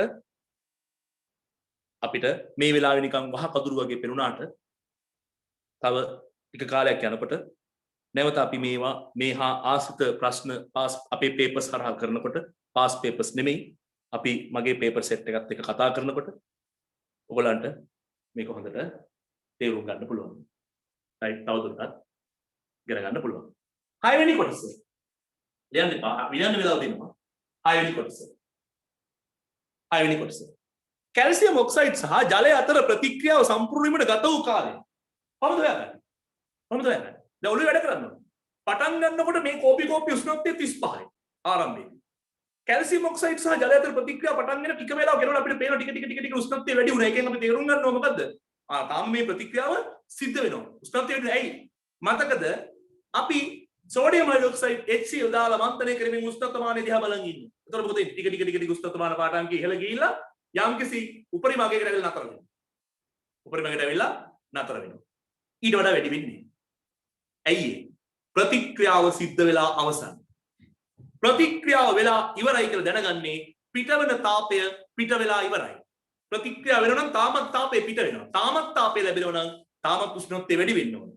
තාපය ලැබෙන එක නතර වුණා කියන්නේ ප්‍රතික්‍රියාව නතර වුණා කියන එකයි. එතකොට උෂ්ණත්වය වැඩි වෙන එක නතර වෙනවා. ඒ උපරිම උෂ්ණත්වය සටහන් කරන අපි මේ පැට්ටිකල ඉතින් නතර කරා. මෙතන එහෙම නෙමෙයි. තවදුරටත් බලන් හිටියොත් මොකද? උපරිම උෂ්ණත්වයකට ඇවිල්ලා ආපහු ටික ටික මොකද? ආපහු කාබන් උෂ්ණත්වය ටික ටික සිසිල් වෙනවා. අපි තප්පර 5න් 5ට 10න් 10ට වගේ කාලේ මැන්නා නම් ඒවත් අපිට සටහන්. අපි එතර දුර ගියේ නෑ මේ පැට්ටිකල. මේ පැට්ටිකල එක එතර අපි විස්තර කරේ නෑ. අපි උපරිම උෂ්ණත්වය සටහන් කරේ එතනින් එහාට ප්‍රතික්‍රියා තාපය ගණනය කරා. පැහැදිලිද? එහෙනම් මේකෙදි ඔයගොල්ලෝ පේනවා ආරම්භයේදී උෂ්ණත්වය 35යි. මිනිත්තු 4ක් වෙනකොට උෂ්ණත්වය සෙල්සියස් අංශක 75 දක්වා වැඩි වුණා. පස්වෙනි මිනිත්තුවේ බලනකොට 74යි ගානකට අඩු වුණා. ඒ කියන්නේ ප්‍රතික්‍රියාව සිදු වූ කාලය මිනිත්තු 4යි. ප්‍රතික්‍රියාව සිදු කාලය කියන්නේ මිනිත්තු 4යි. උෂ්ණත්වය වැඩි වූ කාල පරාන්තය විතරයි. ගත වූ කාලය කොපමණද කියලා අහනවා. මිනිත්තු 4යි. මිනිත්තු 4යි. මේවා වැරදුනත් මේක ලියාගත්තත් ලකුණු 5ක් හෝ 10ක් හම්බ වෙනවා. අර මුල් කොටසෙන්ම ලකුණු 20ක් විතර අරන් ආවා. තව ඔය ශක්ති සටහන් ටික රෝමියෝ වලට තව ලකුණු 10 15 හම්බ වෙනවා. right? මම විස්තර කරොත් ඔයගලන්ට අපි හිතුව මේකේ අමාරුම කොටස් ටික අතහරිමුකෝ. දැන් මේ ලකුණු 100ක් දෙන ප්‍රශ්නයක් නේ. දැන් පද්ධතිය නම් කරපු ගමන් ලකුණු 5යි. ඝනද්‍රව ඔය වගේ දේවල් වෙනස්කම් දෙකක් ලියපු ගමන් තව ලකුණු අපි හිතමු 5 5 10ක් හම්බුණා කියලා. 15යි. right? ඊට පස්සේ B කොටසේ ඔන්න උෂ්ණත්වය ඉහළ යෑම. ඒ වගේ දෙයක් සාමාන්‍යයෙන් අපිට සාමාන්‍ය දැනුම වලත් හොයන්න පුළුවන්. ඒක හොයාගත්තොත් ලකුණු 5ක් හෝ 10ක් තිබුණා. ශක්ති චරාණ්ඩ ප්‍රතික්‍රියක සහ ප්‍රතිඵල ඉවරද ලකුණු කරපුවා ලකුණු 10යි. ලකුණු 25ක්. right? සමහරට අවශෝෂණය කළ තාප ප්‍රමාණය හොයාගන්න බැරි වෙයි. සාමාන්‍ය ළඟට මම කියන්නේ. හරිද? එතකොට හතරවෙනි කොටසත් ලියා ගන්න බැරි වෙයි. එතකොට සමහරට පස්වෙනි කොටසත් ලියා ගන්න බැරි වෙයි. බැරි වෙන්න බෑ. පුළුවන්. ඒවත් පුළුවන් වෙන අපි මේ ගන්නන්නේ. right? ප්‍රතික්‍රියාව සෙවණ ගතන කාලය වගේ එකක් ලියන්න පුළුවන් වෙයි. හරිද? එහෙම ලියුම මේක මොකද නැත්නම් 100න් අඩුම ලකුණු 30ක් 40ක්වත් අරගෙන මොකුත්ම බැරි ළමයි. සාමාන්‍ය මේකේ තීර ටික විතරක්ම දන්නේ කරනට ලකුණු 30ක් 35ක් ගන්න පුළුවන්. රචනයි වියෝගතයේ 100. තේරුණා? සැලකිය යුතු මට්ටමක යම් කිසි දරුණක් 100ක් නැත්නම් 75ක් 80ක දරුණක් කියලා මේකට ලකුණු 75ක් 80ක විතර එකතු කරන්න පුළුවන්. right? හොඳයි. අවසාන කොටස මොකක්ද කියන්නේ? අදාළ පියවර සමග කැල්සියම් ඔක්සයිඩ් සාමාන්‍ය ක්ෂය වීමේ ශීඝ්‍රතාවය මිනිත්තුවට ග්‍රෑම් වලින් ගණනය කරා. මොකද්ද මේ කියන්නේ? මේක ඇතුලේ තිබුණු කැල්සියම් ඔක්සයිඩ් වැය වෙන ශීඝ්‍රතාවය, ක්ෂය වෙන ශීඝ්‍රතාවය, වැය වෙන ශීඝ්‍රතාවය, ඉවර වෙන ශීඝ්‍රතාවය, අඩු වෙන ශීඝ්‍රතාවය ඔක්කොම මොනවද මේ කියන්නේ? අඩු වෙන ශීඝ්‍රතාවය. මේ ප්‍රතික්‍රියක වැය වෙන ශීඝ්‍රතාවය.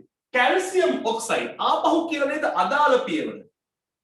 කැල්සියම් ඔක්සයිඩ් ක්ෂය වන ශීඝ්‍රතාවය සමානයි. කොහොමද අපි ලියන්නේ? ළමයි දැන් මේ ප්‍රතික්‍රියාවට සහභාගී වෙච්ච කැල්සියම් ඔක්සයිඩ් ප්‍රමාණය කියන්නේ. ආරම්භයේදී තිබුණ කැල්සියම් ඔක්සයිඩ් 22.28. කොහොමද හොයාගත්තේ? ඇයි අපි උඩින් හොයාගත්තේ මේ ප්‍රතික්‍රියාවේදී මෙයාට පිටවිච්ච තාප ප්‍රමාණය පිට කරන්න නම් මේක ඇතුලේ කැල්සියම් ඔක්සයිඩ් 22.28 ග්‍රෑම් තිබිය යුතුයි. එහෙනම් කාලය බිඳුවේදී කැල්සියම් ඔක්සයිඩ් 22.28 ග්‍රෑම් තිබිලා තියෙනවා. කාලය මිනිත්තු 4ක් වෙනකොට ප්‍රතික්‍රියාව සිද්ධ වෙලා අවසන් කියන්නේ කැල්සියම් ඔක්සයිඩ් ප්‍රමාණය 0යි. තවදුරටත් කැල්සියම් ඔක්සයිඩ් නැහැ. එහෙනම් ප්‍රතික්‍රියාව සිදු වූ කාලය මිනිත්තු 4යි. කැල්සියම් ඔක්සයිඩ් වැය වෙන ශීඝ්‍රතාවය මිනිත්තු 4ක් තුල තමයි අපිට ගණනය කරන්න ඕන. ඒ අනුව අපි ලියනවා ආරම්භයේදී 22.28යි. මිනිත්තු 4ක් ගත වූ පසු මම නම් මෙන්න මේ හරිය ලියන්නම් ඒ අදහස ඔයගොල්ලන්ට ඔළුවට දාගන්න. මේ බලන්න. මම මේ ගාන ඇතුලේ තිබුණු තොරතුරු වලින් යමක් එකතු කරගන්න. මොනවාද?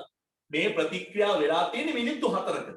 එතකොට ආරම්භක මිනිත්තුවේදී කැල්සියම් ඔක්සයිඩ් තිබුණා 22.28 ග්‍රෑම්. ඒක කොහෙවත් තිබුණේ නෑ. අපි තමයි හොයාගත්තේ. right? 4 වෙනි මිනිත්තුවේදී ප්‍රතික්‍රියාව අවසන් කියන්නේ කැල්සියම් ඔක්සයිඩ් ස්කන්ධයේ ග්‍රෑම් 0යි. එහෙනම් මෙන්න මේ කාල ප්‍රාන්තරයට මම ලියනවා කැල්සියම් ඔක්සයිඩ් වැයවන සීකතාවය දෙවන අවස්ථාවේ ස්කන්ධය බිඳුවයි ආරම්භයේදී 22.2.8යි ග්‍රෑම්. හැබැයි මොකද වෙන්නේ? මෙයාගෙන් මෙයා අඩු වෙනකොට ඍණ වෙන නිසා ඍණ ලකුණකින් ගුණ කරන්න ඕන. බෙදීම කාලය කීයද? 4 අඩු කිරීම බිඳුවයි මිනිත්තු. පැහැදිලිද? දැන් මේක සුළු වෙනකොට මෙයා ධන 22.2.8 බෙදීම 4 සුළු කරාම උත්තරේ කීයද එන්නේ බලන්න.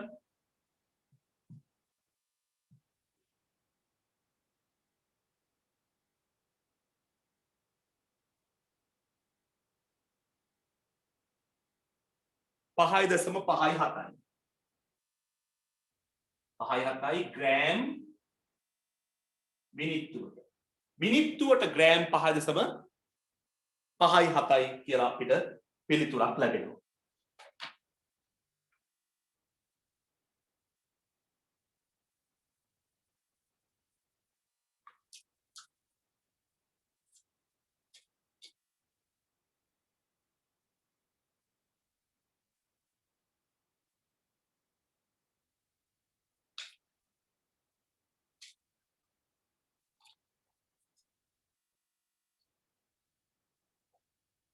මිනිත්තුවට ග්‍රෑම්. මේ එකකේ දැම්මේ නැතත් කමක් නැහැ අයියේ. දැන් මේ ප්‍රශ්නේම කියනවානේ මිනිත්තුවට ග්‍රෑම් වලින් හොයන්න කියලා. ඒතකොට ඔයගොල්ලෝ 5.5යි. ඇයි? මිනිත්තුවට ග්‍රෑම් කියලා ඒගොල්ලෝ කියනවනේ. මිනිත්තුවට ග්‍රෑම් වලින් කියන 5.5යි. මිනිත්තුවට ග්‍රෑම් කියලා ආයි කියන්න ඕනේ. ඒ වගේ අවස්ථාවල ඇත්තම ලකුණු මෙන්න මෙතන මේ ඒකකයට දෙනවා අපි එක ලකුණක්. ඒ ලකුණු දෙන්නෙත් නෑ නේද? මෙන්න මේ 5.5 සදා ලකුණු පහම දෙනවා. ඇයි අපි ඒකකේ කියලානේ. අපි පේපර් එකේ ප්‍රශ්නේ තුල ඒකකේ කියලා. ඔයගොල්ලෝ ලියන්න ඕනේ නැත්නම් මේ ගාන හදන්න ඕනේ ඒකකේ මොකක්ද කියලා අපි කියලා තියෙනවා. ඒ නිසා අපි ඒකකයට ලකුණු දෙන්නේ නැහැ. ලකුණු වෙන් කරන්නේ නැහැ. ඒතර අර හැම කොටසකම වාගේ වල දකින්න ඇති මෙතනත් ඒකකේ අපි කියලා තිබුණා. ඒ නිසා අපි ඒකකයට ලකුණක් දෙන්නේ නැහැ. කෙලින්ම ලකුණු පහ මේ උත්තරේට දෙනවා. රයිට්. හොඳයි. ඉවර කරන්න බලන්න හදලා.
හොඳයි. ඊළඟට 2017 පේපර් එකේ ප්‍රශ්නෙත් තියෙනවා. ඒක ටිකක් අමාරු එකක්. ඒ නිසා මම ඒක පොඩ්ඩක් තියන්නම්.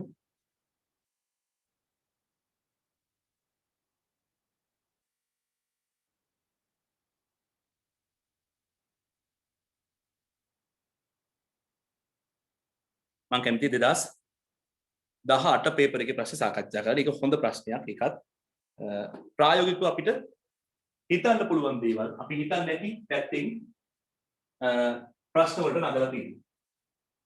කියවලා බලන්න.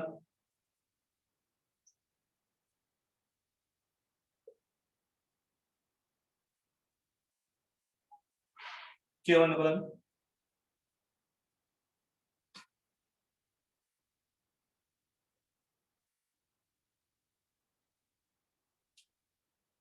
ප්‍රායෝගිකව බොහොම පහසු දෙයක්.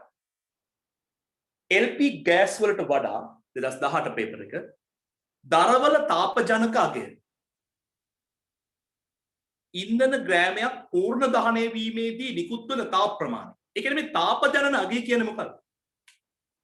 ඒක අපි කොහෙවත් ඉගෙන ගත්ත එකක් නෙමෙයි. තාපජනන අගය කියන එක අර්ථකථනය කරලා තියෙනවා ඉන්ධන ග්‍රෑම් එකකින් පිටවන තාපය කියන. පිටවන තාපය. තාපජනන අගය. ඉන්ධන වෙන්න ඕනේ නැහැ එතකොට. ඕනම බල ශක්ති ප්‍රභාවයක් සඳහා මේක කතා කරන්න පුළුවන්. LP ගෑස් වලට වඩා දරවල තාපජනන අගය අඩුයි. ඔව් අපි දන්නවා LP ගෑස් ග්‍රෑම් එකක් දහනය කරාම ලැබෙන තාපයට වඩා දර ග්‍රෑම් එකක් දහනය කරාම ලැබෙන තාපය අඩුයි. තාක්ෂණික වශයෙන් දියුණු ගිනිසීරියා දර උන්නි. ගිනිසීරියා දර උන්නි. අපි දැනගන්න ඕනේ මොනවද කියලා. කියලා බලන්න ප්‍රශ්නේ. සතු තාපජනක අගය සාමාන්‍ය දර ඉන්ධන සතු එම අගයට වඩා ඉහළ වේ. ඒ කියන්නේ ගිනිසීරියා දැන් මේ දවස්වල ඔය ලොක්ගල් ඔය බයෝමෑස් එකට එම මහා විශාල පරිමාණයෙන් ගිනිසීරියා කපාගෙන එකතු කරගෙන යනවා. මේ කාර්ය බැලුවම ගොඩක් ඔය මැක්සි ට්‍රක් වල ට්‍රැක්ටර් වල ලෝඩ් පිටින් ගහගෙන යනවා බල ශක්තිය සඳහා ගිනිසීරියා බෙදා හැරීම. නැත්නම් ගිනිසීරියා ලබා දීම. ජෛව ස්කන්ධයක් විදිහට ගිනිසීරියා භාවිත කරනවා. තාක්ෂණික වශයෙන් දියුණු ගිනිසීරියා දර උණ්ඩි කියලා කියන්නේ ළමයි මේක මේ වේලර යම් කිසි මට්ටමක. ජලය ඉවත් කරන. දර මිටි. ඒවායේ තාපජනක අගය.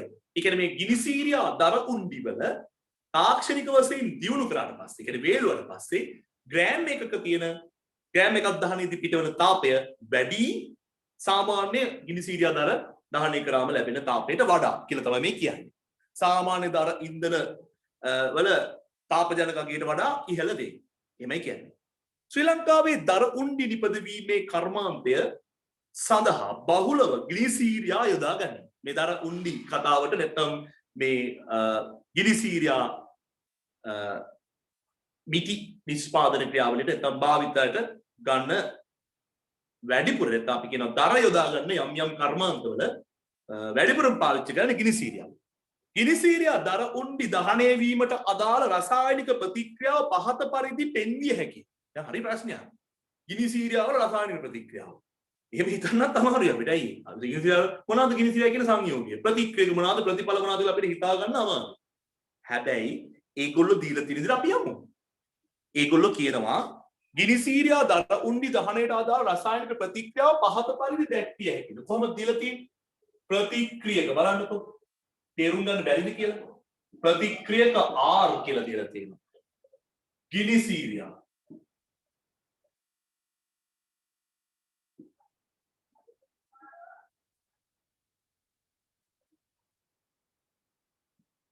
දර එකතු කිරීම ඔක්සිජන් O2 gas. ඇයි ඒ? ගිනිසීරියා දර දහනය වන ප්‍රතික්‍රියාව. එහෙනම් එක ප්‍රතික්‍රියකයක් ඔක්සිජන්. දහනය කොහොම මං කියන්නේ ඔක්සිජන් සමග සිදුවන ප්‍රතික්‍රියාවක්. අනෙක් ප්‍රතික්‍රියක ගිනිසීරියා දර.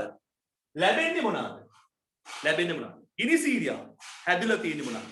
ළමයි ශාක කඳක නිර්මාණය වෙලා තියෙන මූලිකම අණු හැදිලා තියෙන්නේ කාබෝහයිඩ්‍රේට්, ප්‍රෝටීන, ලිපිඩ අපේ ජෛවාණු. ජෛවාණු සතු පරමාණු මොනවාද? කාබන්, හයිඩ්‍රජන්, ඔක්සිජන් මූලික වශයෙන්. නයිට්‍රජන් ඒ වගේ දේවල් තියෙන පුළුවන්. තේරුණාද? එතකොට මේගොල්ලෝ දහනේදී පිට වෙන්නේ මොනවාද? කාබන් ඩයොක්සයිඩ් පිට වෙනවා. අපිට හිතා ගන්න බැරි හින්දා තමයි ඒගොල්ලෝ දීලා තියෙන්නේ. ඒ නිසා අපි මේක හිතන්න ඕනේ අපි දැනන් ඉන්නවද කියලා දීලානේ තියෙන්නේ. ජලය පිට වෙනවලු. ජලය පිට වෙනවලු. ලික්විඩ්. ඊට අමතරව තියෙනවලු අලු ප්‍රතිඵලයක් විදිහට අලු. අලු කියන්නේ මොනවද? හරියට දහනය වෙච්ච නැතිව ටිකනේ අලු. රයිට්. මේ මොනවා කියලාද කියන්නේ මේ ටික? මේ ටික ප්‍රතිඵල P. මේ තියෙන ප්‍රතිඵල. ඔන්න දීලා තියෙනවා. ඉන්ධන දහනය වීම තාප අවශෝෂකද තාපදායකද? මොකද කියන්නේ? කට කැඩෙනකන් කිව්වා බල ශක්ති ප්‍රභයක් නම් දහනයේදී තාපය පිටතට එන්න ඕන. නැත්නම් බල ශක්තිය පාවිච්චි කරන්න බෑ. එතකොට ඉන්ධනයක් විදිහට භාවිත කරනවා නම් දහනය නැත්නම් මේ ඔක්සිජන් එක සිදුවන ප්‍රතික්‍රියාව තාපදායකද අවශෝෂකද? තාපදායකයි. තාපදායක ප්‍රතික්‍රියාව. තාපදායක ප්‍රතික්‍රියාව. දැන් අර අපි ලිස්ට් එකක් විදිහට දුන්නේ එකේ තාපදායක ප්‍රතික්‍රියා දෙකක් ලියන්න. තාපෝෂක ප්‍රතික්‍රියා දෙකක් ලියන්න. එහෙම කියලා නෑ. හැබැයි කතාව ඇතුලේ තාපදායකද අවශෝෂකද කියන ආකාරයේ ප්‍රතික්‍රියාවක් හඳුනා ගන්න අපිට අවස්ථාව දීලා තියෙනවා. බලන්න දෙවෙනි කොටස බලන්න. තාපදායකයි. දෙවෙනි කොටස බලන්න. දෙවෙනි කොටසෙත් ළමයි ඉන්ධන දහනය සඳහා ප්‍රතික්‍රියක ප්‍රතිඵල සතු ශක්තිය අවස්ථාව පහතදී ඇති රූප සටහනේ අදාළ ශක්ති මට්ටම් මත ලකුණු කරන්න. බලන්නකො අර 2015 16 පේපර් එකේ තිබ්බ වගේමනේ නේද? අවුරුද්දක් එකම විදිහට අහනවා වගේ පේනවා. මෙයා කවුද? ශක්තිය අක්ෂය. ශක්තිය. මේක තියෙන්න ඕන. තිබ්බේ නැත්නම් ඔයගොල්ලෝ ලියන්න ඕන. මේ ශක්ති මට්ටම් දෙක දීලා. දැන් තාපදායකයි කියලා තීරණය කරානේ. තාපදායකයි කියලා තීරණය කරා. එහෙනම් ප්‍රතික්‍රියක කොහෙද ඉන්නේ? ප්‍රතික්‍රියක තියෙන්නේ උඩ. ප්‍රතික්‍රියක R. යටින් තියෙන මොනවාද? ප්‍රතිඵල. ඇයි ප්‍රතිඵල යටට එන්නේ? ප්‍රතිඵල කියන්නේ ශක්තිය දෙවන අවස්ථාව. ඒ කියන්නේ තාපදායක ප්‍රතික්‍රියාවක ප්‍රතික්‍රියක වල ශක්තිය වඩා ප්‍රතිඵල ශක්තිය අඩුයි. මෙහෙම ලිව්වත් අපි ලකුණු දෙනවා. R P කියලා ලිව්වත් දෙන්නේ ඇයි? ඒගොල්ලෝ දීලා තියෙනවා මෙයා R මෙයා P කියලා. අපි මෙතන R දාලා මෙතන P දානවා. අපි ඒත් ලකුණු දෙනවා. ඔයගොල්ලෝ ඉවර ගිනිසීරියා දාන ඔක්සිජන් කියලා මෙතන. මෙතන ලිවන කාබන් ඩයොක්සයිඩ් ජලය දාන අලු කියලා. ඒත් දෙනවා. ප්‍රතික්‍රියක ටික ලිව්වත් එකයි ප්‍රතිඵල ටික ලිව්වත් එකයි ප්‍රතික්‍රියක ප්‍රතිඵල ටික ලිව්වත් ගැටලුවක් නැහැ මෙතනදී. මොකද මේක හඳුන්වලා තියෙන වචන වලින් අපිට ලියලා බේරෙන්න පුළුවන්. ඇඟ බේර ගන්න පුළුවන්. ඔන්න නිවැරදි ශක්ති සටහන. ශක්තිය නිපදවීම සඳහා LP ගෑස් වෙනුවට ග්ලිසීරියා දර උණ්ඩි භාවිතා කිරීමෙන් ලබාගත හැකි පාරිසරික වශයෙන් වැදගත් වන වාසි දෙකක් සඳහන් කරන්න. මම ඊයේදී පාරිසරික වාසි, ආර්ථික වාසි, සමාජමය වශයෙන් අපිට තියෙන ප්‍රතිලාභ කියලා තුනක් තියෙනවා අපේ සිලබස් එකේ හැම වෙලෙම. හරිද? ඒවා හැම කාරණයකම දකින්න පුළුවන්. ශක්තිය නිපදවීම සඳහා LP ගෑස් වෙනුවට LP වෙනුවට ගිනිසීරියා දර උණ්ඩි භාවිතා කිරීමෙන් ලබාගත හැකි වාසි. LP ගෑස් කියන්නේ මොකද්ද? පෙට්‍රෝලියම් පිරිපහදු කරනකොට බොරතෙල් පිරිපහදුවේදී උඩින්ම තියෙන වායුවක් තමයි LP ගෑස් කියන්නේ. ඒතර මේකට තියෙන්නේ පෙට්‍රෝලියම් සම්භාගයක්. ඒතර LP ගෑස් දහනයේදී වායුගෝලයට පිටවන කාබන් ඩයොක්සයිඩ් වායුගෝලයේ දීර්ඝ කාලීනව ගත්තාම ඒක රාශී වෙලා කාබන් ඩයොක්සයිඩ් සංයුතිය වැඩි කරන්න දායක වෙනවා. ඒකෙන් මොකද වෙන්නේ? ගෝලීය උණුසුම ඉහළ යනවා. ගෝලීය උණුසුම ඉහළ යනවා. නමුත් ගිනිසීරියා කියන්නේ මොකද්ද? අපි අපේ වැට කපලා ගිනිසීරියා ටික අරන් ඇවිල්ලා අපි ලිපපත්තු කරනවා. හැබැයි ඉතින් ගිනිසීරියා දර ටික ඉවරලා ආයෙ සතියින් ඉඳලා බලනකොට ආයෙ වැට හැදිලා තිබ්බා වගේ. ඒකට මොකද්ද වෙලා තියෙන්නේ? වැට නිකන් හැදිනවද? නෑ. වැට නිර්මාණය වෙන්නේ ගිනිසිරියා ගහ විසින් වායුගෝලයේ තියෙන කාබන් නයිට්‍රජන් ඔක්සිජන් කියන මූලික සංඝටක අරගෙන තමන්ගේ සෛල නැත්නම් තමන්ගේ පදාර්ථය නිර්මාණය කරගන්නවා. වායුගෝලයෙන් කාබන් ඩයොක්සයිඩ් අයින් වෙලා තියෙනවා. හැබැයි අපි දහනය කරනකොට ඔය ටිකම ආපහු කාබන් ඩයොක්සයිඩ් වායුගෝලයට ගමන් කරනවා. ඔකට අපි කියනවා පුනර්ජනනය වෙනවා කියලා. මොකද්ද පුනර්ජනනය? වන ශක්ති ප්‍රභවයක්. එහෙනම් ගිනිසිරියා දර දහනය පුනර්ජනනය වෙනවා. LP ගෑස් කියන පුනර්ජනනය වෙන්නේ නැහැ. ජනත ජනිත වෙන්නේ ඉතා විශාල කාලයක් ගියාම. එතකොට අපි කියනවා ඒකට ජනිත වෙන්නේ නැහැ කියලා. පැහැදිලිද? ඒ අනුව වාසි දෙකක් සඳහන් කරන්න කියලා කියනවා. වාසි දෙක තමයි පළවෙනි එක මොකක්ද එතකොට අපි ලියන්න තියෙන්නේ?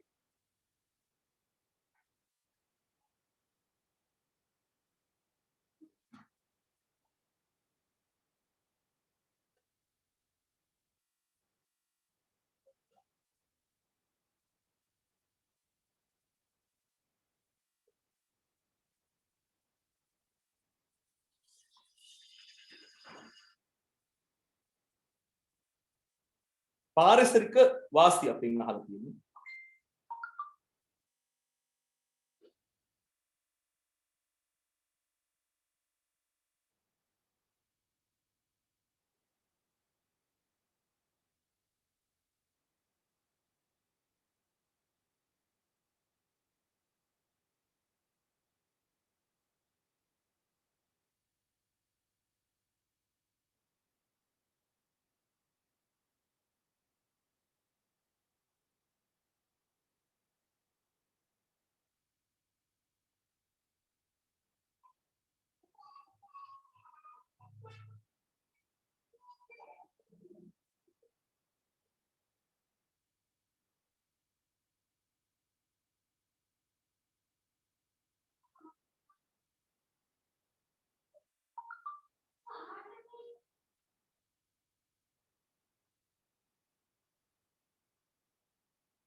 ලියාගන්න පුළුවන්. පළවෙනි එක ගිනිසිරියා දර උණ්ඩි පුනර්ජනනය වන සම්පතකි.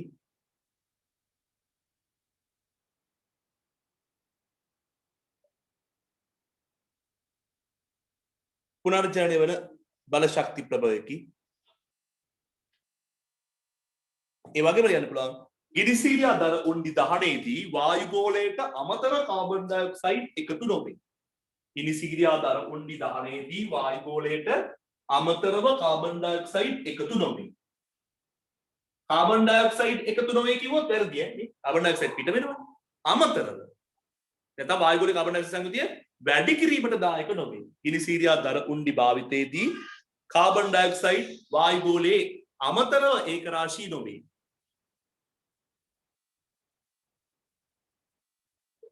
ඒතර එකක් ඒක අනිත් එක ගිනිසිරියා දර උණ්ඩි පුනර්ජනනය වන සම්පතකි. පුනර්ජනනය වන බල ශක්ති ප්‍රභවයකි.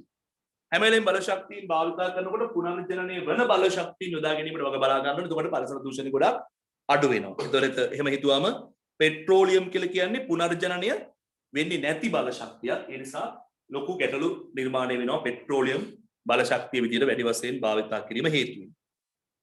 B කොටස ගිනිසිරියා දර සහ ගිනිසිරියා දර උණ්ඩි වන. ඒ කියන්නේ ගිනිසිරියා දරයි ගිනිසිරියා දර උණ්ඩි කියන මේ දෙකෙහි තාපජනක අගය සෙවීම සඳහා යොදා ගන්නා පරීක්ෂණ ඇටෝමේ දල සටහන රූපේ දැක්වේ. මේ පරීක්ෂණය සඳහා ග්‍රෑම් 500ක ජල ස්කන්ධයක් භාවිතා කරන ලදී. ජලයේ විශිෂ්ට තාපධාරිතාව 4.2ක් පරීක්ෂණය සඳහා ගිනිසිරියා දර උණ්ඩි ග්‍රෑම් 15ක ස්කන්ධයක් දහනය කර ආරම්භ උෂ්ණත්වයේ සෙල්සියස් අංශක 32 ඇති ජලය අවසාන උෂ්ණත්වය 62ක් දක්වා රත් කරන ලදී. මොකක්ද ළමයි කරලා තියෙන්නේ? මෙන්න මේ විදිහට භාජනයකට ජලය අරන් තියෙනවා. කොච්චර ජලය තියෙනවද මේක ඇතුලේ? ජල ස්කන්ධය m සමානයි ග්‍රෑම් 500යි. ඒ කියන්නේ අර ප්‍රතිඵල ද්‍රාවණයේ ස්කන්ධයේ හිවුවගේ හොයන්න ඕනද? නෑනේ දීලානේ තියෙන්නේ. විශිෂ්ට තාපදාරිතාව 4200යි නෙමෙයි 4.2යි කියලා දීලා තියෙන ලේසි කරලා. ග්‍රෑමයට සෙල්සියස් අංශකයට ජූල් 4.2යි කියලා දීලා තියෙනවා. ඒ වගේම මේක මොකද කරලා තියෙන්නේ? ගිනිසීරියා දර දාලා පත්තු කරලා. පත්තු කරා මොකද වෙන්නේ? ගිනිසීරියා දර ටික මෙහෙම පත්තු කරාම මේ ජලයට ලැබෙන තාපය හමුවේ ජලයේ උෂ්ණත්වය සෙල්සියස් අංශක කීය දක්වද? 32 ඉඳලා 62 ඉඳලා 62 දක්වා වැඩි වෙලා. එහෙනම් උෂ්ණත්ව වෙනසත් අපිට දැන් හොයාගන්න පුළුවන්. බලමු. ජලය මගින් උරා ගන්නා ලද තාප ප්‍රමාණය ගණනය කරන්න. එහෙනම් ඩෙල්ටා තීටා කීයද? 62 අඩු කිරීම 32යි. සෙල්සියස් අංශක 30ක උෂ්ණත්ව වැඩි වීමක් ජලයේ තියෙනවා. ස්කන්ධය කීයද? ග්‍රෑම් 500යි. විශිෂ්ට පදාර්ථය කීයද? 4.2යි ජූල් සෙල්සියස් අංශකයට ග්‍රෑමයට. එහෙනම් ජලය උෂ්ණත්වයේ සෙල්සියස් අංශක 30කින් වැඩි කරගන්න ලබාගත් තාපය හරියට ප්‍රතිඵලවල උෂ්ණත්ව වැඩි වීමට අනුරූපව ඔහු ලබාගත් තාපය හිවුවා වගේ Q සමානයි mc ඩෙල්ටා තීටා. n කියන්නේ 500යි. ගුණ කිරීම. මෙතන ග්‍රෑමයක් සඳහා 4.2යි. උෂ්ණත්ව වෙනස 30යි. සුළු කරලා බලන්න කීයක් එනවද කියලා. 63000යි ජූල් කියලා එනවා. 63000යි ජූල්. එහෙම නැත්නම් 63යි කිලෝ ජූල්. කැමැත්තක් ඈ? එක්ක ජූල්ෙන් එක්ක කිලෝ ජූල්ෙන් තියන අපි ලකුණු දෙනවා. අවසාන එකකේ තිබ්බම අපිට ප්‍රමාණවත්. ඊළඟට අපිට කියනවා ගිනිසීරියා දර උණ්ඩි ග්‍රෑම් 15 දහනය සඳහා ගත වූ කාලය මිනිත්තු 20ක් වේ. දහන ශීඝ්‍රතාවය මිනිත්තුවට ග්‍රෑම් ලෙස ගණනය කරන්න. මොකද කියන්නේ? ආරම්භයේදී කාලය නිබඳ කාලය බිඳුවේදී ගිනිසීරියා දර උණ්ඩි ග්‍රෑම් කීයක් තියෙනවද? මේ ලිප පත්තු කරන්න කලින් ගිනිසීරියා දර උණ්ඩි කොච්චර පාවිච්චි කළාද? ග්‍රෑම් 15ක ස්කන්ධයක් භාවිතා කරා කියලා උඩින් කියනවා. ආරම්භක ඔව් හොඳ ප්‍රශ්නයක් අහනවා භාජනයේ උරාගත් තාපය සර් එතකොට මොකද කරන්නේ කියලා. මේ කතාවේදී බඳුන ලබාගත් තාපය පරිසරයට ගමන් කරපු තාපය කියන සියලුම දේවල් අපි නොසලකා හරලා තමයි මේ ගාන හදන්න දෙන්නේ. මොකද මේ දක්වා ප්‍රශ්නය තුල කිසි දෙයක් ඒ සම්බන්ධව කියලා නැහැ. පැහැදිලිද? අපි තව ටිකක් ඉස්සරහට තේරෙවි අහනවා ඒගොල්ලෝ තව ප්‍රශ්නයක්. මොකද්ද? ඒගොල්ලෝ උපකල්පනයක් උඩින් දුන්නා නම් බඳුන ලබාගත් තාපය සහ පරිසරයට ගමන් කරපු තාපය නොසලකා හරින්න කියලා ඒ ප්‍රශ්නේ අහන්න වෙන්නේ. ඒ නිසා ඒගොල්ලෝ පහළට ගිහින් අහනවා ඒ දරුවා දැක්කා මේ වෙනකොටම යටින් අහනවා මේකේ විච්ච දෝෂයක් ඇත්තටම මේ ගණනය කරපු තාපජනක අගය කියන එක හරි එකද වැරදි එකක්ද කියලා නැත්නම් නිවැරදිද කියලා ඇත්තට මේකේ නිර්වෘත්තතාවය අඩුයි හේතුව මේ පිටවල තාපය වලට පේන ඇති මේ විදිහට අපි ලිප පත්තු කරාම දර දාලා අපේ ශරීරයට තාපය ගලාගෙන එනවා. ඒ කියන්නේ මෙයාගෙන් පිටවල තාපයෙන් කොටසක් බාහිර පරිසරයටත් යනවා, බඳුනක් ලබා ගන්නවා, ජලයක් ලබා ගන්නවා. හැබැයි මේ ගණනේ වෙලා තියෙන්නේ ජලය ලබාගත් තාපය විතරයි. එතකොට ජලය ලබාගත් තාපය 100%ක්ම මේ දර දහණයෙන් පිටවෙච්ච තාපයට සමානයි කියලා අපි කිව්වේ නෑ තාම. තේරුණාද? අපි එහෙම හිතන්න වෙලා තියෙනවා මේ ගානේ තාම මේ දක්වා. ඒ නිසා අපි ඇත්තම කතාවේදී මේගොල්ලොත් ගන්නවා පරිසරයට පිට වෙනවා, මෙතනදිත් පරිසරයට පිට වෙනවා, මේ කටෙනුත් පරිසරයට පිට වෙනවා, බඳුනක් ගන්නවා. ওই ප්‍රශ්න ඔක්කොම මේකේ තියෙනවා. ඒවා අඩු කරන්න ගත හැකි ක්‍රියාමාර්ගය නැහුවනම් මේ දෙපැත්තෙන් තාප පරිවාරක ආවරණ දෙකක් යෙදීම. නේ අපිට තිබුණානේ අර ගෙවල් වල තියෙන ළමයි අඩුවෙන් දර භාවිතා කරන දර ලිප් දැන් ඒවා මාකට් කරන වෙළඳ පොලේ තියෙන විකුණන්න නේ අඩු දර භාවිතා කරන දර ලිප්. ඒ දර ලිප් එක විශේෂත්වය මොකක්ද? දර ලිප් වටේට මොකද ආවරණය කරලා තියෙන්නේ. දර දාන තැන් ටික විතරයි ඔක්සිජන් අවශ්‍ය ප්‍රමාණයට එන්න සිදුරු ටිකුයි දර දාන තැන් ටික විතරයි පොඩියට කවුලුව තියෙන්නේ. එතකොට දර දැම්ම දාලා පත්තු කරාම එච්චර ලොකු රස්නයක් අපිට එළියට එන්නේ නැහැ. හැබැයි තාපය සම්පූර්ණයෙන්ම ගන්නේ වාජනය සහ ඒ වාජනය ඇතුලේ තියෙන අපේ ආහාරය විසින්. එතකොට වතුර කරන්න ආහාර පිසින්න විශාල තාපයක් අපිට කුඩා දර ප්‍රමාණයක් භාවිතා කරලා ලබා ගන්න. දර අඩුවෙන් තමයි පාවිච්චි වෙන්නේ. ඒක ඇත්තටම මේ පරිසරය රැක ගන්න ගත්ත අලුත් ක්‍රියාමාර්ගයක්. ඒ කොහොමද? ඒ තමයි දැන් මිනිස්සු අපි කියනවනේ දර කියන්නේ ජෛව ස්කන්ධයක් පුනර්ජනනය වන සම්පතක් දර දහනය කරා කියලා පරිසර දූෂණයක් නැහැ කියලා මම දැන් කිව්වනේ. පරිසර දූෂණයක් සිද්ධ වෙන්නේ නැති තරම්. පැහැදිලිද? ඒක පෙට්‍රෝලියම් දේවල් භාවිත කරනට වඩා පරිසර හිතකාම. හැබැයි ඒ කියලා මිනිස්සු මොකද වෙන්නේ? කැලේ තියෙන ඉති ටික ඔක්කොම කපන් ඇවිල්ලා පත්තු කරන්න ගත්තොත් ප්‍රශ්නයක්. එතකොට දර මිනිසාගේ සියලුම අවශ්‍යතාවයන් සපුරන්න ගියාම දර විසින් අපිට විශාල වන විනාශයක් කරන්න සිද්ධ වෙනවා. තේරුණාද? ඒකට එක පිළියමක් තමයි දර හොඳයි. හැබැයි අඩු දර ප්‍රමාණයකින් වැඩි තාපයක් ගන්න පුළුවන් විදිහේ සැලැස්මක් යන්න ඕනේ. සාම්ප්‍රදායික දර ලිප් තියෙනවනේ. ඒ වගේ සාම්ප්‍රදායික දර ලිපක් ගත්තාම අපි දන්නවා ලිපා ළඟට යන්න බෑ විශාල රස්නියක් තියෙන. ඇයි ඒ දරවල තාපයෙන් කොටසක් පරිසරයට තමයි එන්නේ වැඩි ප්‍රමාණයක්. ටික සුළු ප්‍රමාණයක් ගම් ප්‍රමාණයක් තමයි අපේ වාජනය සහ ඒ ආසිත පද්ධතියට ගමන් කරන්නේ. ඒතකොට ඒක අපිට කාර්යක්ෂම කරගන්න පුළුවන් නම් අර වෙනද භාවිත කරපු තරම්ම දර ප්‍රමාණයක් භාවිත කළ යුතු වෙන්නේ නැත. ඒ නිසා සාම්ප්‍රදායික දර උදුන් වලට වඩා දැන් අද නවීන දර ලිප් තියෙනවා. ඒවායේ භාවිත කළ යුතු දර ප්‍රමාණය අඩුයි වැඩි. ඒ කියන්නේ ලැබෙන තාපයේ සමස්ත වැඩි තාපයක් නෙමෙයි.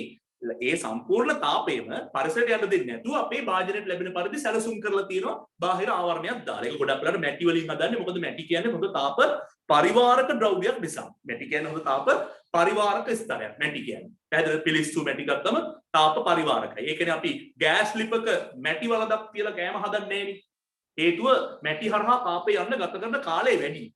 තාප පරිවාරක ද්‍රව්‍යයක්. තාප සන්නායක ද්‍රව්‍යයක් නෙමෙයි ඇලුමිනියම් වගේ. එතකොට ගෑස් විශාල ප්‍රමාණයක් අපත යනවා. අපත යනක අදහස් කරන්නේ වැඩි කාලයක් යනවා මැටි මුට්ටිය හරහා ඇතුළට තාපය යන්න. මැටි මුට්ටිය බිත්තියෙන් ඇතුළට යන්න. වැඩි කාලයක් යනවා.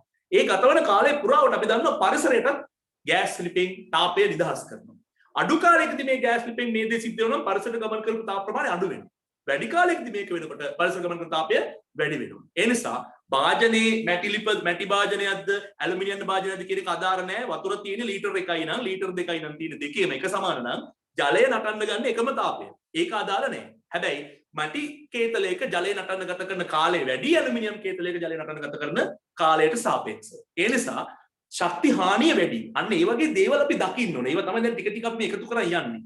right ටික ටික අපි එකතු කරන් යන්නේ ඒවා. ඒවා තුන අපේ මේ කුස්සියේ තියෙන මේ අපි කියන සියලුම තාක්ෂණ වේදී කරුණු ටික මේ SFT අපි ගෙදර ඇතුලේ තියෙනවා. ගේ ඇතුලේ වත්තේ පිටි අපි යන එන මාර්ගයේ තියෙනවා මේ SFT. ඒ SFT තමයි ප්‍රශ්න වලට නගන්නේ. නැතුව අහසින් ආපු SFT වත් මේකේ තියෙන මහා සංකීර්ණ සිද්ධාන්තවත් නෙමෙයි ප්‍රශ්නවල දක්නට ලැබෙන්නේ. right හොඳයි එහෙනම් දැන් ආරම්භයේදී අපි පත්තු කරන්න කලින් ග්‍රෑම් 15ක් තියෙනවා. පත්තු කරන්න කලින් ග්‍රෑම් කීයද? 15ක් තියෙනවා. මිනිත්තු 20ක් ගියාම මොකද වෙන්නේ? මිනිත්තු 20ක් ගියාම දර තියනවද? බලන්න කියනවා ගිනිසිර දර උන්ඩි ග්‍රෑම් 15 දහනේ සදා ගත වූ කාලය මිනිත්තු 20යි. දැන් දර නැහැ. දර බිඳුව. අපෙන් අහනවා දහන ශීඝ්‍රතාවය. ඒ කියන්නේ දර දහන ශීඝ්‍රතාවය කොහොමද යන්න ඕන? දරවල ස්කන්ධයේ සිදුවන අඩුවීම බෙදීම සඳහා ගතවන කාලය. ඇයි ඒකකෙ දිහා බලන්න. මිනිත්තුවට ග්‍රෑම් ලෙස ගණනය කරන්න. එහෙනම් මිනිත්තු 20 දී දර ග්‍රෑම් 0.2යි. අඩු කිරීම ආරම්භයේදී දර ග්‍රෑම් 15යි. දැන් මොකද වුනේ? ග්‍රෑම් කිලෝන එළියෙන් දාන්න කොහොමද ඉපත් කමක් නැහැ. ග්‍රෑම්. මොකද වෙන්නේ මෙතන? මෙයාගෙන් මෙයා අඩු වෙනවා. අපි දන්නා මේ දර වැය වෙන ශීඝ්‍රතාවය. දර අඩු වෙන ශීඝ්‍රතාවය මේ අපි කතා කරේ නිසා මේක වින වෙලා. ඇයි රිද වෙන්නේ? දෙවන අවස්ථාවේ දරවල ස්කන්ධයෙන් ආරම්භක දර ස්කන්ධය අඩු කරා ඍණ වෙනව නිසා ඍණ ලකුණකින් ගුණ කරනවා. බෙදීම ගතවන කාලය කීයද? මිනිත්තු 20 අඩු කිරීම 0යි කාල ප්‍රාන්තරය. right දැන් ඍණයි ධන වෙලා 15 බෙදීම 20යි කියලා එනවා. උත්තරේ කීයද එන්නේ බලන්න. 15 බෙදීම 20යි 0.75යි ග්‍රෑම් මිනිත්තුවට. මේක ඇත්තට මොකද්ද? මේක තමයි මධ්‍යම ශීඝ්‍රතාවයක්. අපි මේ හෙව්වට ශීඝ්‍රතාවය කියලා කාල ප්‍රාන්තරයකට මේ මොකද්ද? මධ්‍යම ශීඝ්‍රතාව. කොහොමද කෙනෙකුට අහන්න පුළුවන් ඊළඟ ප්‍රශ්නේ? ඉහත ශීඝ්‍රතාවය සෑම මිනිත්තුවකදීම එක හා සමානව සිද්ධ වේද? නැත. ආරම්භයේදී දැන් මිනිත්තුවට ග්‍රෑම් 0.75ක් පළවෙනි මිනිත්තුවේ දෙවෙනි මිනිත්තුවේ ග්‍රෑම් 0.75යි තුන්වෙනි මිනිත්තුවේ 0.75යි 19 වෙනි මිනිත්තුවේ 0.75යි 20 වෙනි මිනිත්තුවේ 0.75යි එහෙම වෙන්නේ නැහැ. මේ මිනිත්තු 20 දී ආරම්භයේදී ඔයගොල්ලෝ දන්නවා දර පත්තු කරපඩන් ආරම්භයේදී තාධික ශීඝ්‍රතාවයකින් පත්තු වෙනවා. එන්න ඔය ශීඝ්‍රතාවය අඩු වෙමින් යනවා. ඒ නිසා මේ අපි කතා කරන්නේ සලකන කාල ප්‍රාන්තරය සඳහා මොකද්ද? මධ්‍යන ශීඝ්‍රතාවයක්. මධ්‍යන දහන ශීඝ්‍රතාවයක්. ඒක උනත් අපිට විස්තර කරලා ලියන්න පුළුවන්. මම මේ මතක් කරේ මේ ප්‍රශ්නේ අහලා නැති වුණත් ඒ වගේ දෙයක් උනත් අපිට ගණනය කරන්න පුළුවන් වෙන්න ඕනේ. පැහැදිලිද? හොඳයි. ලියන්න බලන්න.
හොඳයි. දැන් අපිට කියනවා මෙම පරීක්ෂණ සඳහා භාවිත කරන ලද ගිනිසීරියා දර උණ්ඩිවල තාප ජනක අගය ගණනය කරන්න. මොකද මේ කියන්නේ? තාප ජනක අගය. තාප ජනක අගය කියන්නේ මොකද? මේ බලන්න. උඩම තියෙනවා. තාප ජනක අගය කියන එක කොහෙවත් විස්තර කරලා නැහැ. තාප ජනක අගය සමානයි ග්‍රෑම් එකකින් පිටවන තාපය. ග්‍රෑම් එකකින් පිටවන තාපය. දැන් මේ ගිනිසීරියා ග්‍රෑම් 15 දහණය වුණාම පිටවිච්ච තාපය මේ ජලය සම්පූර්ණ ලබා ගත්තා කියලා හිතුව ජලය ලබා ගත්තා ප්‍රමාණය කීයද? ජල ලබා ප්‍රමාණය 63000 ජූල්. නැත්නම් කිලෝජූල් 63යි. මේ කිලෝජූල් 63 ලැබුණේ කාගෙන්ද? ගිනිසීරියා ග්‍රෑම් 15කින්. එහෙනම් ග්‍රෑම් එකකින් පිටවන තාපය කොච්චරද? මේ ගන්න බෙදනවා ග්‍රෑම් 15. රයිට්. එතකොට අපි ලියන්න පුළුවන් තාප ජනක අගය. ගිනිසීරියා වල මේ ගිනිසීරියා දර උණ්ඩි වල ගිනිසීරියා වල තාප ජනක අගය සමානයි කියලා. ග්‍රෑමයකට පිටවන තාප ප්‍රමාණය. දැන් ග්‍රෑම් 15කින් පිටවෙච්ච තාප ප්‍රමාණය ජලය ලබාගත් තාපයට සමානයි කියලා හිතුවම 63000යි ජූල් බෙදීම ග්‍රෑම් 15. මොකද වෙන්නේ? ග්‍රෑමයට ජූල් කියලා උත්තරේ හිතනවා. ග්‍රෑමයට ජූල් කියලා පිළිතුරු ලබා ගන්න පුළුවන්. ඒතර ග්‍රෑමයට ජූල් කීයක් වේද බලමු අපි. 4200යි ජූල් ග්‍රෑම්. එහෙම නැත්නම් කිලෝ ජූල් කරන්නත් පුළුවන්. රයිට්. එතකොට 4.2යි ග්‍රෑමයට කිලෝ ජූල් කියලා එනවා. කිලෝ ජූල් කියලා කිව්වා. ඒත් හරි ඈ. ඒත් වරද්දක් නෑ. ඊට පස්සේ ඔන්න බලන්න දැන් අහන ප්‍රශ්න ටික. සාහිත්‍ය විමර්ශනවලට අනුව ගිනිසීරියා දර උණ්ඩිවල සම්මත තාප ජනකාගය මෙම පරීක්ෂණයෙන් ලබාගත් අගයට වඩා ඉහළ අගයකි. දැන් තේරෙනවද වැඩි? දැන් ග්‍රෑමයකින් ජූල් 4200 පිට වෙනකන් තමයි අපි මේ හොයාගත්තේ. හැබැයි ඒ හොයාගත් අගයට වඩා ඇත්ත අගය වැඩිද? ඇත්ත අගය වැඩිද? රයිට්. මෙම නිරීක්ෂණය සඳහා තිබිය හැකි එක් හේතුවක් සඳහන් කරන්න. ඇයි මේ සත්‍ය අගයට වඩා අඩු තාප ජනකාගයක් අපිට ආවේ? ඇයි ආවේ? හේතුව ළමයි 63000 කියන්නේ ජලය ලබාගත් තාපය විතරයි. මේ ගිනිසිරිය දර දහනේදී පරිසරයට හානි වූ තාපය බඳුන ලබාගත් තාපය ගණනය වෙලා තියෙනවද? ගණනය වෙලා නැහැ. බඳුන ලබාගත් තාපය පරිසරයට ගිය තාපය දන්නවනම් ඇත්තටම ගිනිසිරියා ග්‍රෑම් 15 දහනේදී පිට වූ තාප ප්‍රමාණය 63000 නෙමෙයි ඊට වඩා වැඩි. එහෙම වුණා නම් තාප ජනකාගේ ඊට වඩා වැඩි. ඔන්න ළමයි ඊටාම සරල පැහැදිලිම හේතුව. රයිට්. එහෙනම් මොකද්ද හේතුව? ලියන්න. එකක් තාපයේ පරිසරයට හානි වීම එක උත්තරයක් අවශ්‍ය නම් එක උත්තරයක්. තව තියෙන උත්තර කිහිපයක් කියන්න. එක හේතුව යහන්නේ තාපයේ පරිසරයට හානි වීම.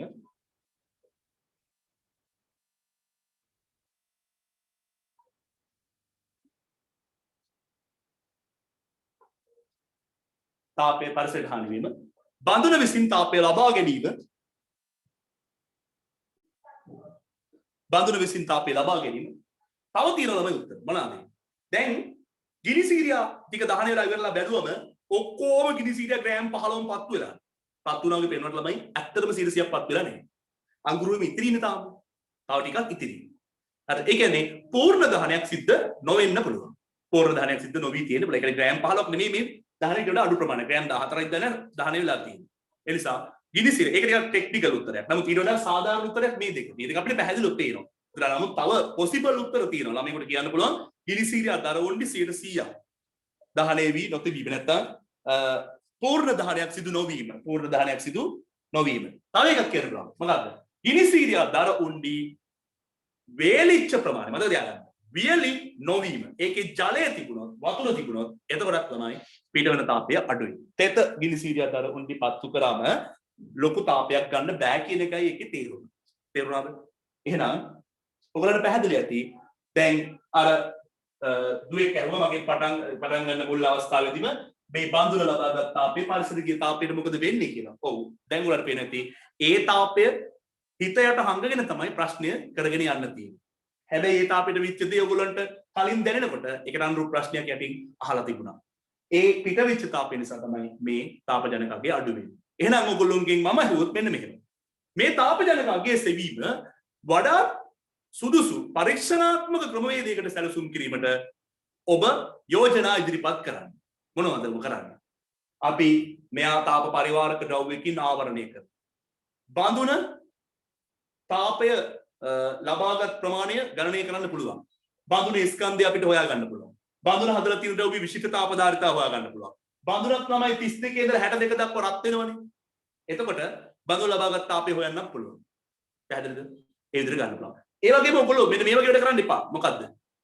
පොලිස්ටයිරින් කප් එකක් දානවා. ඇයි අර ප්‍රතික්‍රියා තාපය හොයපු පැට්‍රිකල් එකේදී ප්‍රතික්‍රියාව නිසා පිටවිච්ච තාපයෙන් කොටසක් බඳුන ලබා ගන්න එක අපි වළක්වන්න භාවිතා කරේ පොලිස්ටයිරින් කප් එකක්. රිජිෆෝම් කප් එකක්. දැන් වතුර ටික රිජිෆෝම් කප් එකකට දාලා යටින් ගිනි තියෙනවා. මාරු. හිතා ගන්න පුළුවන් වෙන දෙන්නේ රිජිෆෝම් කප් එකකට දාලා යටින් ගිනි තියෙනවා. මොකද වෙන්නේ? කප් එක පිච්චෙනවා. හරිද? ඒ නිසා මේකට භාවිතා කරන්න වෙන්නේ මොකද්ද? ඇලුමිනියම් බඳුනක්. ඇලුමිනියම් බඳුනක් භාවිත කරනවා නම් ඇලුමිනියම් කැලරිමීටරයක් වගේ එකක් යොදා ගන්න පුළුවන් විද්‍යාගාරය තුළ මේක හිතා හොඳින් කරන්න පුළුවන්. ඉතින් අපිට අපේ පාඩමෙන් කරාම තව යෝජනා කරන්න පුළුවන් ක්‍රම ශිල්ප ඔයගොල්ලන්ට අවබෝධ වෙවි. හොඳයි. එහෙනම් ඒ කොටසත් කරලා අවසන් කරන්න. එතකොට අපි ප්‍රශ්න දෙකක් කරා අද. මම බලාපොරොත්තු වෙනවා ඊළඟ දවසේ මම මේකේ පාඩමේ ප්‍රශ්න කරන්න බලාපොරොත්තු වෙන්නේ අනිත් ප්‍රශ්න ටික ඔයගොල්ලෝ කරන්න අපි නැවත රිවිෂන් ක්ලාස් එකකදී මේ ප්‍රශ්න ආවරණය කරන නිසා දැන් මේකෙන් ලැබිච්ච ප්‍රමාණවත් දැනුමක් ලැබුණා කියලා මම විශ්වාස කරනවා. ලබන සතිය අපි මම නැවත එන්න බලාපොරොත්තු වෙන මොණරාල් සහ බදුල්ල ප්‍රදේශවල ළමයි තව ලියාපදිංචි වෙලා ඉන්න උගලන්ට ටියුට් දෙන්න වෙනවා. ඒ නිසා ඉරිදා සහ සඳුදා දවස් දෙකකින් එකක මම එනවා බදුල්ල සහ මොණරාල් ප්‍රදේශවලට ටියුට් ටික ලබා දීලා අපි නැවත අලුත් පාඩමේ ඊළඟ සතියේ දවස් 3ම පන්ති කෙරෙනවා. ගොඩක් වෙලාවට එක්ස්ට්‍රා ඩේ එක අපිට මේ සතියේ මගේ වුණා. සාමාන්‍ය දවස් දෙකම කෙරුණා. ඒ නිසා ලබන සතියේ විද්‍යුතයත් එක්ක හම්බ වෙනවා. ආයිබෝවන්.